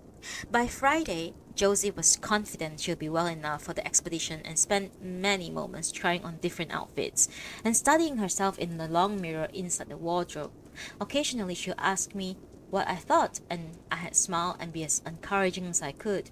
But I must even then have been aware of the signals, because when I praised her appearance, I was careful to hold something back. I knew already that Sunday breakfast will become tense, and on other mornings, even when the mother stayed beyond her quick coffee, there was still the feeling that every exchange could be the last till the evening. And while this sometimes made both Josie and the mother speak sharply to each other, the breakfast couldn't become loaded with signals. But on a Sunday, when the mother wasn't about to go anywhere, and there was the feeling that each question she asked could lead to an uncomfortable conversation. When I was still new in the house, I believed there were particular danger topics for Josie, and that if only the mother could be prevented from finding routes to these topics, the Sunday breakfast would remain comfortable. But on further observations, I saw that even if the danger topics were avoided, topics like Josie's education assignments or her social interaction scores, the uncomfortable feeling could still be there, because it really had to do with something beneath these topics. That the danger topics were themselves ways the mother had devised to make certain emotions appear inside Josie's mind. So, I became concerned when, on that Sunday morning of the trip to Morgan's Falls, the mother asked Josie why she liked to play a particular oblong game in which the character continually died in car accidents. Josie had at first replied cheerfully, It's just the way the game's set up, Mom. You get more and more of your people in the super bus, but if you haven't figured out the routes, you can lose all your best people in a crash. Why would you play a game like that, Josie? A game in which something awful like that happened. Josie continued for a while to answer the mother patiently, but before long the smile left her voice. In the end, she was repeating that it was just a game that she enjoyed, while the mother asked more and more questions about it and seemed to become angry. Then the mother's anger seemed all at once to vanish. She still didn't become cheerful. But she looked at Josie in such a gentle way, and her kind smile transformed her entire face. I'm so sorry, honey. I shouldn't be bringing this up today. I'm being so unfair. And she stepped off her high stool, went to the one Josie's on and held Josie in an embrace that seemed to go on until the mother was obliged to introduce a rocking motion to disguise how long it was lasting. Josie, I could see, didn't mind at all how long the hug lasted, and when she separated, I didn't turn from the refrigerator until I was sure the rift between them had been mended. So, the breakfast I had feared might pose a last obstacle to our going to Morgan's Falls ended in harmony, and my mind became filled with excitement. Only in the final moments, after the mother and Melania, housekeeper, had already gone out to the car, did I see Josie, as she placed her arms through the sleeve of her padded jacket, pause and allow weariness to pass through her. She finished putting on a jacket and, noticing me across the hall, smiled brightly. Then we heard the car outside and the wheels moving over the loose stones. Melania, housekeeper, came back into the house holding her keys and gestured for us to go out. But now that I was aware, I was able to see another tiny signal. Something in Josie's hurried step as she walked ahead of me out onto the loose stones. The mother was behind the wheels, watching us through the windshield, and the fear came into my mind. But Josie's betrayed no more signs. She even managed a skip of happiness as she crossed the loose stones and opened the front passenger door herself. I had never been inside a car before, but Rosa and I had watched so many people get in and out of vehicles, their postures and maneuvers, how they sat once inside the car, began to move, that there was nothing that came as a surprise as I navigated into the rear seat. The cushion was softer than I expected, and the seat in the front, the one Josie was now in, was very close, so I could hardly see at all in front of me. But I created no delay. I had no time to make detailed observations of the car interior because I became aware that the uncomfortable atmosphere had returned. In the front, Josie was silent, looking away from mother beside her, gazing towards the house, and Melania, housekeeper, coming across the loose stones carrying shapeless bag that contained, among other things, Josie's emergency medications. The mother had both hands on the steering wheel and as though eager to set off, and her head turned in the same direction as Josie's. But I could tell the mother wasn't looking at Melania, housekeeper's approach, or at the house, but straight at Josie herself. The mother's eyes grown large because of the mother's eyes had grown large, and because the mother's face was especially thin and bony, the eye appeared even larger than they were. Melania, housekeeper, put the shapeless bag into the trunk and thumped down the lid. Then she opened the rear door on her side and slid into the seat next to mine. She said to me, "AF, strap on belt or you'll get damaged." I was trying to understand the belt system, which I had seen so many car passengers operating, when the mother said, You think you have me fooled, dear? You think you have me fooled, don't you, girl?" There was a silence. Then Josie asked, "What are you saying, Mom?" "You can't hide it. You're sick again." "I'm not sick, Mom. I'm fine." Why do you do this to me, Josie? Always. Why does it have to be this way?" "I don't know what you're saying, Mom. You think I don't look forward to this trip like this? My one free day with my daughter, a daughter I happen to love very dearly, who tells me that she's fine when she's really feeling sick." "That's not true, Mom. I'm really fine." But I could hear the change in Josie's voice. It was as if the effort she has been making until this point had been abandoned, and she was suddenly exhausted. "Why do you pretend, Josie? You think it doesn't hurt me?" "Mom, I swear I'm fine. Please drive us. Clara's never been to the waterfall and she's looking forward to it." "Clara's looking forward to it?" "Mom, please." "Melania," said mother. The mother said, "Josie needs assistance. Get out the car." Get round her side, please, and help her. She may fall if she tries to get out herself." There was a silence again. "Melania? Who's up back there? Are you sick too?" "Maybe Miss Josie can make it." "What's that?" "I'll help her. AF too. Miss Josie alright, maybe?" "Let me get this straight. Is this your assessment? That my daughter is well enough to spend a day out at the falls? This gives me concern about you, Melania." Melania's housekeeper was silent, but still she didn't move. "Melania, am I to understand you are refusing to get out to help Josie at disembark?" Melania's housekeeper was looking out between the front seats at the road ahead. Her face looked puzzled, like something further up the hill was hard to identify. Then suddenly she opened her door and got out.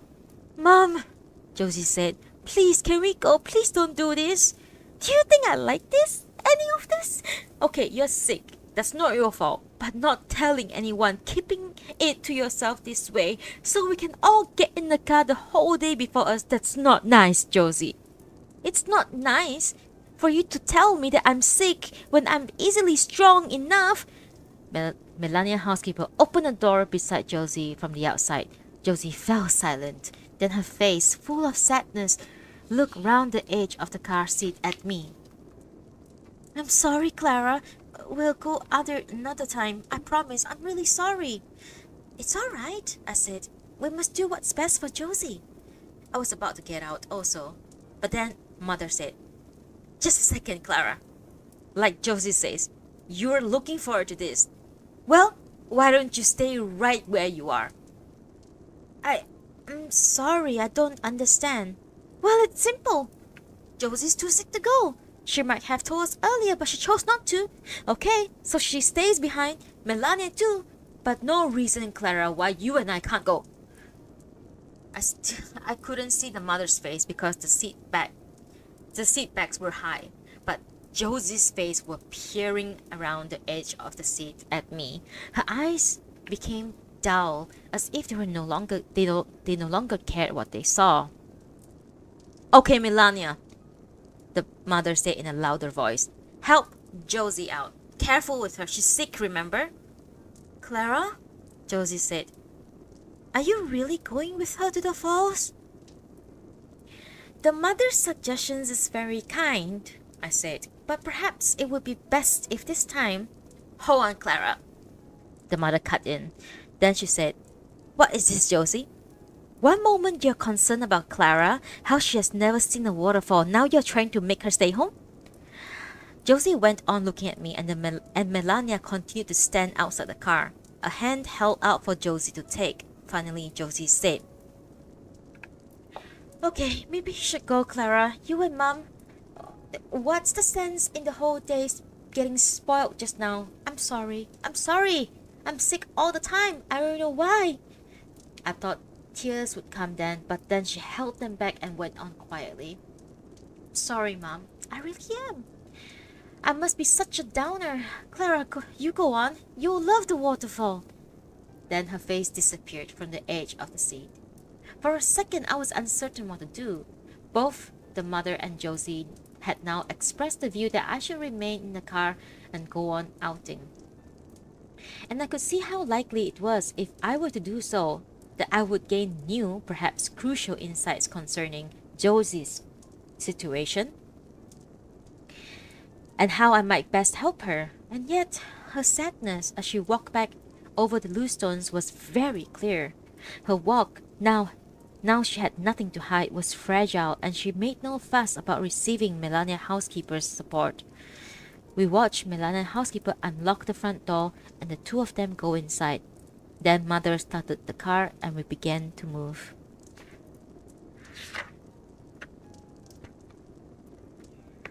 Because it was my first time inside a car, I couldn't make a good estimate of our speed. It seemed to me Mother drove unusually fast, and for a moment fear came into my mind. But I remembered she drove up the same hill every day, so wasn't likely to cause dangers. I concentrated on the trees rushing by and the large openings that would suddenly appear on one side and the other, through which I could see treetops from above. Then the road was no longer climbing. The car crossed a large field, empty except for a barn in the far distance, quite like the one visible from Josie's window. Then Mother spoke for the first time because she was driving. She didn't turn to me in the back, and if I had been the only one present inside the vehicle, I might not have guessed she was addressing to me. They always do this. Toy with your feelings. Then a moment later she said, maybe it looks like I'm being hard, but how else will they learn? They have to learn we have feelings too. Then a while later, does she think I like being away from her day after fucking day? There were now other cars, and unlike outside the store, they were traveling in both directions. One appeared in the far distance and come speeding towards us, but the drivers never made errors and always managed to miss us. Soon, the scenes were changing rapidly around me, and I had difficulty ordering them. At one stage, a box became filled with other cars, while the box immediately beside it filled with segments of roads surrounded field. I did my best to preserve the smooth lines of the road as it moved from one box into the next, but with the view constantly changing, I decided this was impossible and allowed the road to break and start afresh each time it crossed a border. Despite all these problems, the scope of view and the hugeness of the sky were very exciting. The sun was often behind clouds, but I often saw his patterns falling the right way across the valley or the sweep of land. When the mother next spoke, it was more obvious she was speaking to me. It must be nice sometimes to have no feelings. I envy you.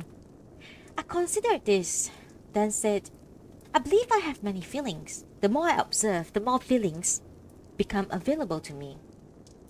She laughed unexpectedly, making me start. In that case, she said, maybe you shouldn't be so keen to observe. Then she added, I'm sorry, I didn't mean to be rude. I'm sure you have all sorts of feelings. When Josie was unable to come with us just now, I felt sadness. You felt sadness. Okay. She became silent, perhaps to concentrate on her driving and the cars coming in the opposite direction. Then she said, there was a time, not so long ago, when I thought I was getting to feel less and less, a little less each day. I didn't know if I was happy about that or not, but now lately, I seem to be getting oversensitive to everything, Klara. But now lately, I seem to be getting overly sensitive to everything. Klara, look over to your left. You okay back there? Look way over to the left and tell me what you can see. We are crossing land that neither rose nor fell, and the sky was still very large. I saw flat fields, empty of barns and farm vehicles stretching into the distance, but near the horizon was what appeared to be a town curated entirely out of metal boxes. You see it? The mother asked, not taking her own gaze from the road. It's far away, I said, but I can see a kind of village, perhaps the sort where cars and other such items are made. Not a bad guess. Actually, that's the chemical plant, a pretty cutting-edge one, Kimball refrigeration. Though they haven't had anything to do with refrigerator for decades, and that was the reason why we first came out here. Josie's father was employed there. Although the metal boxes village remained distant, I could now make out tubes connecting one building to the next, and the other tubes pointing up to the sky. Something about it reminded me of the awful Cootings machine, and the concern came into my mind about pollution. But just then the mother said, it's a good place. Clean energy in, clean energy out. Josie's father was once a rising star there. Then the metal boxes village was no longer visible, and I straightened my seat again. We get along fine now, the mother said. You could almost say we're friends. That's a good thing for Josie, of course. I wonder, does the father still work at the refrigeration village? What? Oh no, he was substituted, like all the rest of them. He was a brilliant talent, still is, of course. We get along better now. That's the most important thing for Josie. We traveled after that for some time without talking, the road now climbing steeply. Then Mother slowed the car down and we turned down a narrow road. When I next looked between the front seats, the new roads appeared only slightly wider than the car itself. Before us, marked into the road's surface, were muddy parallel lines made by earlier wheels, and there were trees pressing in on us on both sides, like buildings in a city street. The mother made the car continue this narrow road. Though she drove more slowly, I wondered what could have happened if another car came the other way. Then we turned another corner and came to a stop. This is it, Klara. From here we are on foot. Can you manage it? When we got out, I felt the chilly wind and heard the birds' noises. There were more wild trees around us, and we climbed a path with rocks and clusters of mud. I had to take precautions, but I kept up behind the mother, and after a time we went through a gap between two wooden posts onto another path. This one kept rising, and the mother frequently stopped to allow me to catch up. It occurred to me that she might have been correct after all, in believing that this trip was too difficult for Josie. Just at this point, I happened to look to my left over the fence running beside us, and I saw the bull in the field watching us carefully. I had seen photos of the bulls in magazines, of course, but of course in reality, and even this one was standing quite far from us, and I knew couldn't cross the fence. I was so alarmed by its appearance, I gave an exclamation and came to a halt. I have never before seen anything that gave all at once so many signals of anger and wish to destroy. Its face, its horn, its cold eyes watching me all brought fear into my mind. But I felt something more, something stranger and deeper. At the moment it felt to me some great error had been made, that the creature should be allowed to stand in the sun pattern at all, that this bull belonged somewhere deep in the ground, far within the mud and darkness, and the presence on the grass could only have awful consequences. It's okay, the mother said. He cannot touch us. Now, come on. I need a coffee. I made myself look away from the bull and followed the mother. Then quite soon we were no longer climbing, and around us appeared the rough wooden tables I had seen in Josie's photographs. I counted 14 of them placed around the field, each one with benches. Each one with benches attached on either side, made from wooden planks.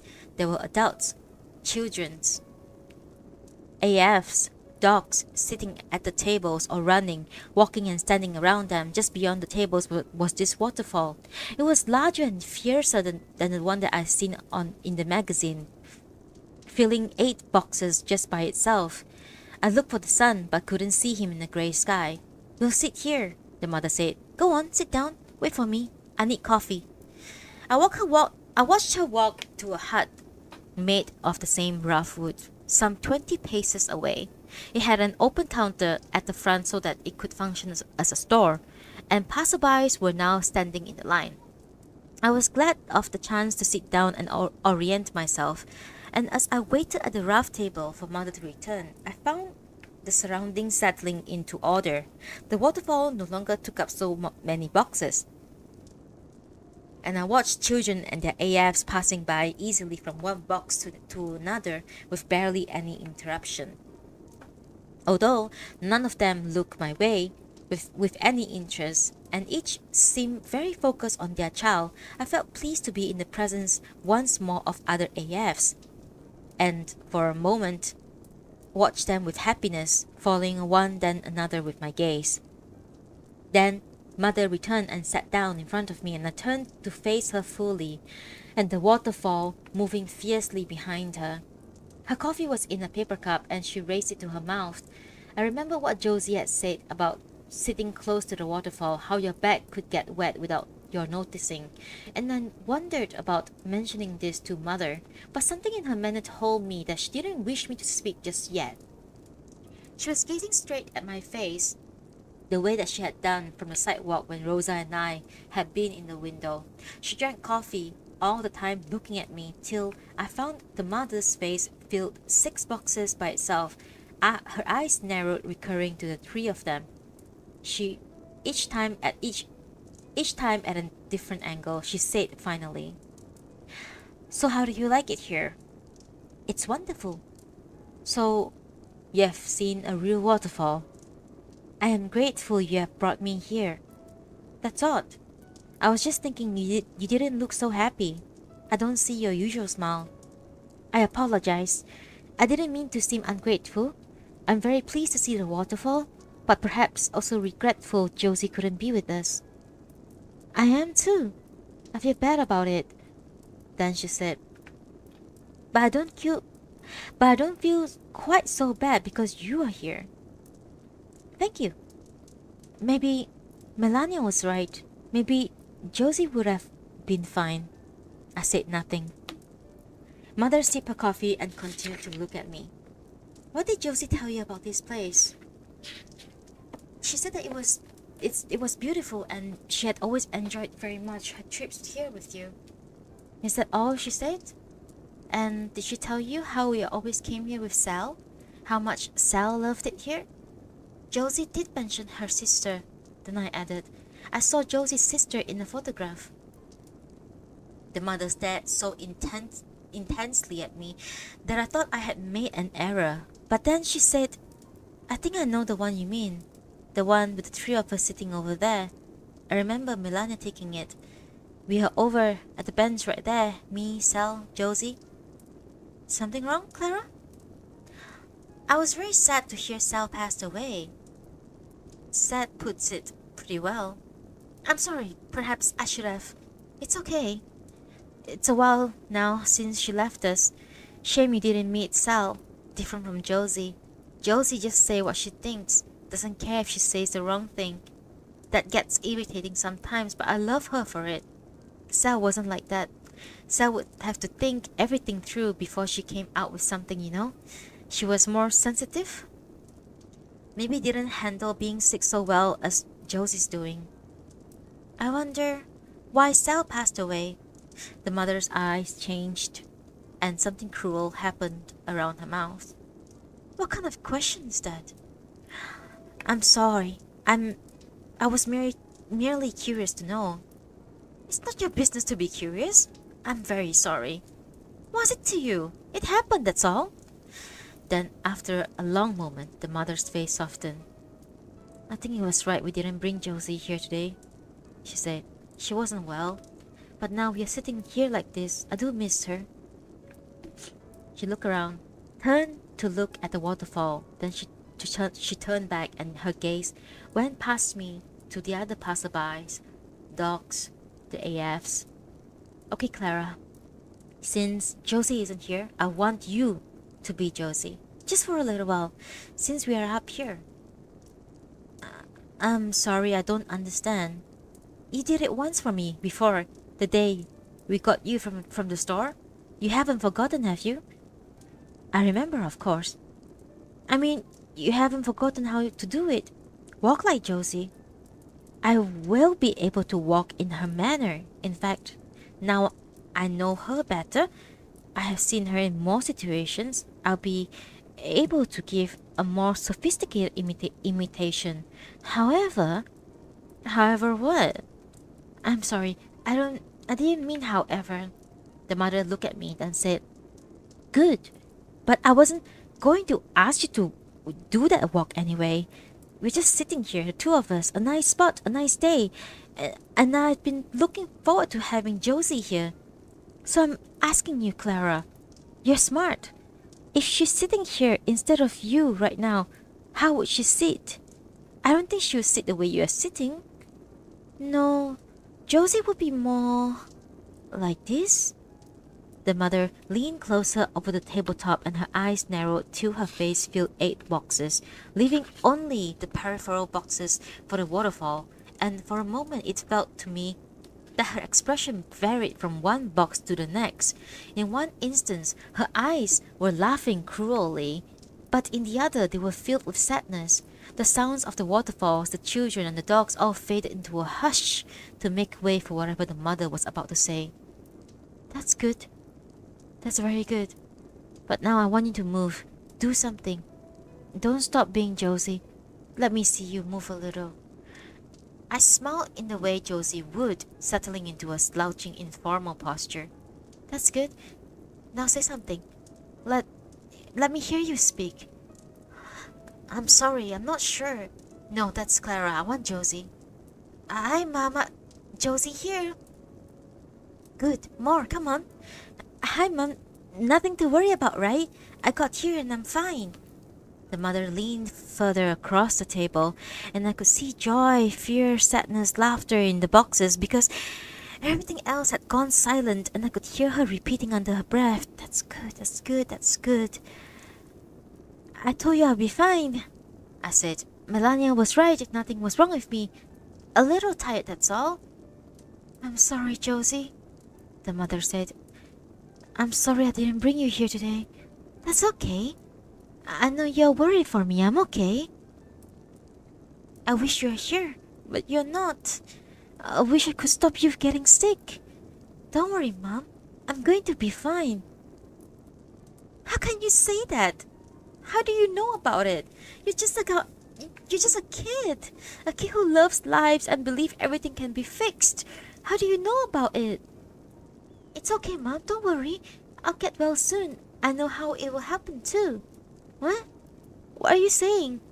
You think you know more than the doctors? More than I do?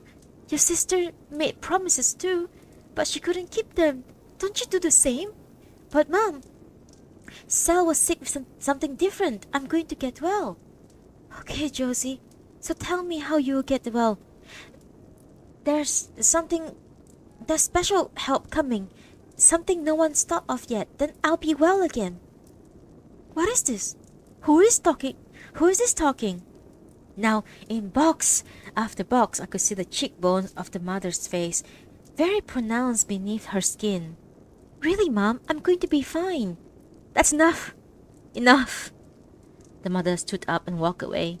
I could then see the waterfall again and its noise, as well as that of the people behind me, returned louder than ever. The mother stopped near the wooden rail, marking where the ground finished and the waterfall began. I could see the mist hanging before her, and I thought she would become wet in a moment, but she continued standing there with her back to me. Then at last she turned and waved. Klara, come on over here. Come and take a look. I got up from the bench and went to her. She had called me Klara, so I knew I shouldn't attempt any more to imitate Josie. She gestured for me to come closer still. See, take a look.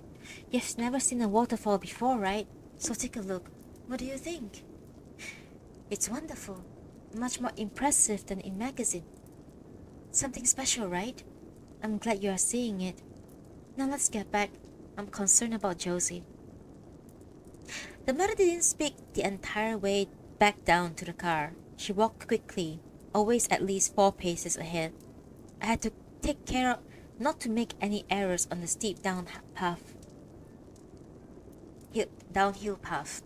As we passed the spot where we had seen the bull, I looked over to the field right into the distance, but the terrible creature was now nowhere to be seen, and I wondered if it had been taken back down to the ground. When we reached the car, I began to get into my usual seat, but the mother said, "Travel in the front, you'll see better."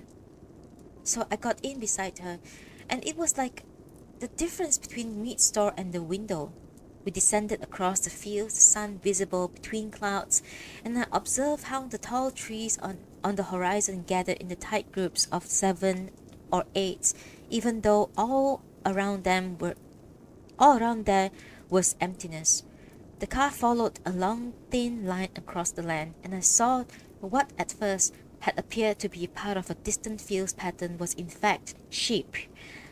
We passed one field containing more than 40 creatures, and although we were moving very fast, I was able to see each one of them was filled with kindness, the exact opposite of the terrible bull from earlier. My gaze fell into particular on 4 sheep that looked even more gentle than the others. They had arranged themselves on the grass in a neat row, one after the other, as though proceeding on a journey.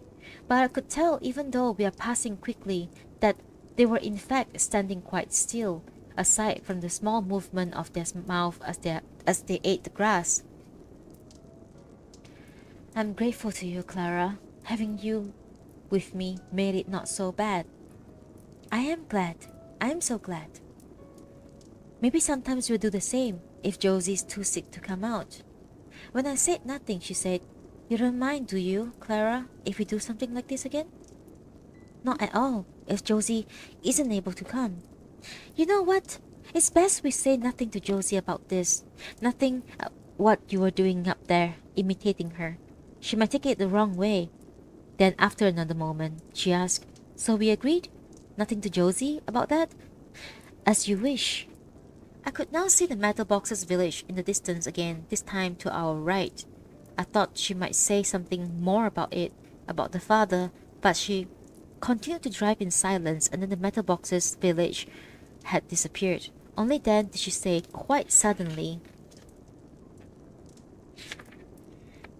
Kids can be hurtful sometimes.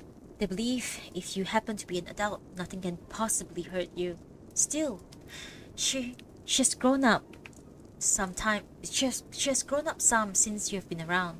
She has become more considerate. I'm glad. It's been noticeable. She's definitely more mindful of others these days. I could see a tree with a trunk that was in fact 3 thin trunks entwined together to look like a single one. I observed it carefully as we passed, turning in my seat to see it for longer.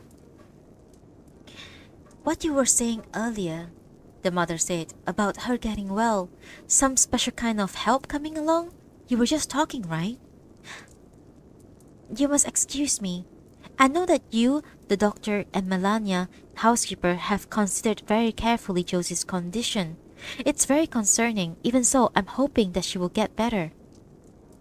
Is that merely hoping? Or is this something more solid that you are expecting? Something the rest of us haven't seen? I suppose it's merely a hope, but a real one. I believe Josie will soon become better. The mother didn't speak for several moments after that, her eyes staring through the windshield with an expression so distant I wondered if she could see the road before us. Then she said quietly, You're an intelligent AF. Maybe you can see things the rest of us can't. Maybe you're right to be hopeful. Maybe you're right. When we got back to the house, Josie wasn't in the kitchen or the open plan. The mother and Melania, the housekeeper, stood in the doorway of the kitchen and talked in low voices. And I could tell Melania, housekeeper, was reporting that Josie had been fine in our absence. The mother kept nodding, then walked across the hall to the bottom of the stairs and called up to Josie. Josie called back with a single, Okay. The mother remained not moving at the foot of the stairs for some time. Then she shrugged and went off to the open plan. I was now alone in the hall, so I went up to the stairs to Josie. She was sitting on the rug, her back against her bed, her knees drawn up to rest a sketch pad against them. She was concentrating on what she was drawing with her pencil, and she didn't look up when I greeted her. Scattered around her were several other sheets torn from the sketch pad, some other abandoned. After a few quick lines, others densely filled. I'm so glad Josie's been well, I said. Yeah, I'm okay. She didn't look up from her sketching. So how was the trip? It was marvelous. Such a pity Josie couldn't come. Yeah, that's too bad. Did you check out the waterfall? Yeah, it was wonderful. Mom enjoy herself? I believe so. Of course, she very much missed having Josie there. At last, she looked my way, glancing quickly over the top of her sketch pad. I saw in her expression an expression I had never seen before, and I remembered again the voice at the interaction meeting, asking Josie why she hadn't chosen a B3, and her replying with a laugh, Now I'm starting to think I should have. Then her gaze fell away from me and she began to draw again. For a long time, I remained standing at the spot where I had first entered the room. Eventually, I said, I am very sorry if I did something to upset Josie. Didn't upset me. What makes you think that? So, we're still good friends? You're my AF, so we must be good friends, right? But there was no smile in her voice. It was clear she wished to be alone to get on with her sketching, so I left the room to stand outside on the landing.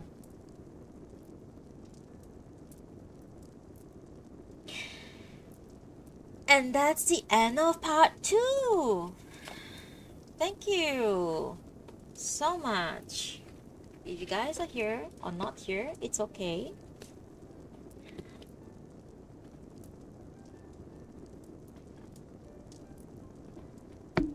That's gonna be the end of today's stream, by the way. I have a rate to attend to, a prog to attend to. I'm enjoying it so far. Nobody spoiled me the ending. I'm going to stop looking at anything about it. It's now I understand why the cover of the book is the way it is. The whole boxes, the android looks at things is like just, I guess pixels and boxes, I guess. Oh, hey, that was good. Thank you for listening, Karu. It's just a prog, and I'm horrible at it, and I'm not even streaming them anymore because I get so angry during progs. Not at anyone, usually just at myself, that it's just not pleasant to listen to for anyone. So, yeah, and I definitely can see that more people are much more interested in clicking into like watching my reading stream than my rating stream. I mean, not it doesn't really matter. It's fine. I don't really care, to be honest. Like, as I mean, I'm actually, you know what? No, actually, you know what? I'm happier that you guys enjoy my reading stream more than my rating streams, because that's what I do, right? Anyway, I now understand why the cover of Klara and the Sun is this way. It makes so much sense now. Um, insane. I feel like Kazuo Ishiguro he just know. I feel like he just know how to write characters, how to write fiction. I mean, science fiction. Yeah. Can you imagine putting us into the box of being the android itself? Right. That's pretty awesome, I think. Yeah. I'm gonna take a short break before I go. Short break as in like maybe a short, like a quick dinner. Yeah. Dinner break before my prog. My prog starts as yeah. My prog starts at 8:30. About 15 minutes from now, I think. Yeah. But yeah, thank you. Oh my god. Yeah, annoying rates. Yes, sometimes it can be very. Yeah, I need to eat, otherwise I'll be hangry, as you say. I was planning a 2.5 hour read. Guess what, it's 4 hours read. I don't even know why I do this to myself. Great read though. I really like it. Yeah. Also, I'm pretty sure the person who came into my stream and who followed me just unfollowed me again. I don't mind it. I think I'm going to stop putting my reading into the PF because people come in and they don't understand what I do. I think it's because I didn't keep up with my event stuff, so people don't remember that there's someone who actually does these reading streams. So when they come in here, they get so confused because I just sit here to read. But I feel so sad because I have like such a nice setup for like kind of like a nice venue set up for reading. I don't know, but nobody's here. But it's fine. Anyway, yeah, eat. Otherwise, hungry. Okay, thank you so much for listening to me today. If you're watching this right now and if you're watching this and you have managed to make it to the end right now, um, on my YouTube channel. Subscribe, bell button, whatever, if you want. I'm not gonna force you. Do whatever you want, but subscribing will be nice. Yeah. Yeah, see you guys next time. I don't know, maybe tomorrow. I think maybe I can do tomorrow. Yeah, but I'll just read one chapter probably tomorrow because one chapter is very long. I have forgotten how it feels like to read Kazuo Ishiguro books. His chapters are his chapters are insanely long, not wrong, long. Yeah, and then part 4 is like, I think it's gonna be like 3 hours on its own. It's so thick. So yeah, I'm gonna read one chapter tomorrow. Okay, see you soon. Bye, guys. Thank you so much for hanging out with me. Thank you. I appreciate it. Rest well. And now, tomorrow, yeah, bye. Maybe, yes. Bye. Bye. Thank you for listening. Good night.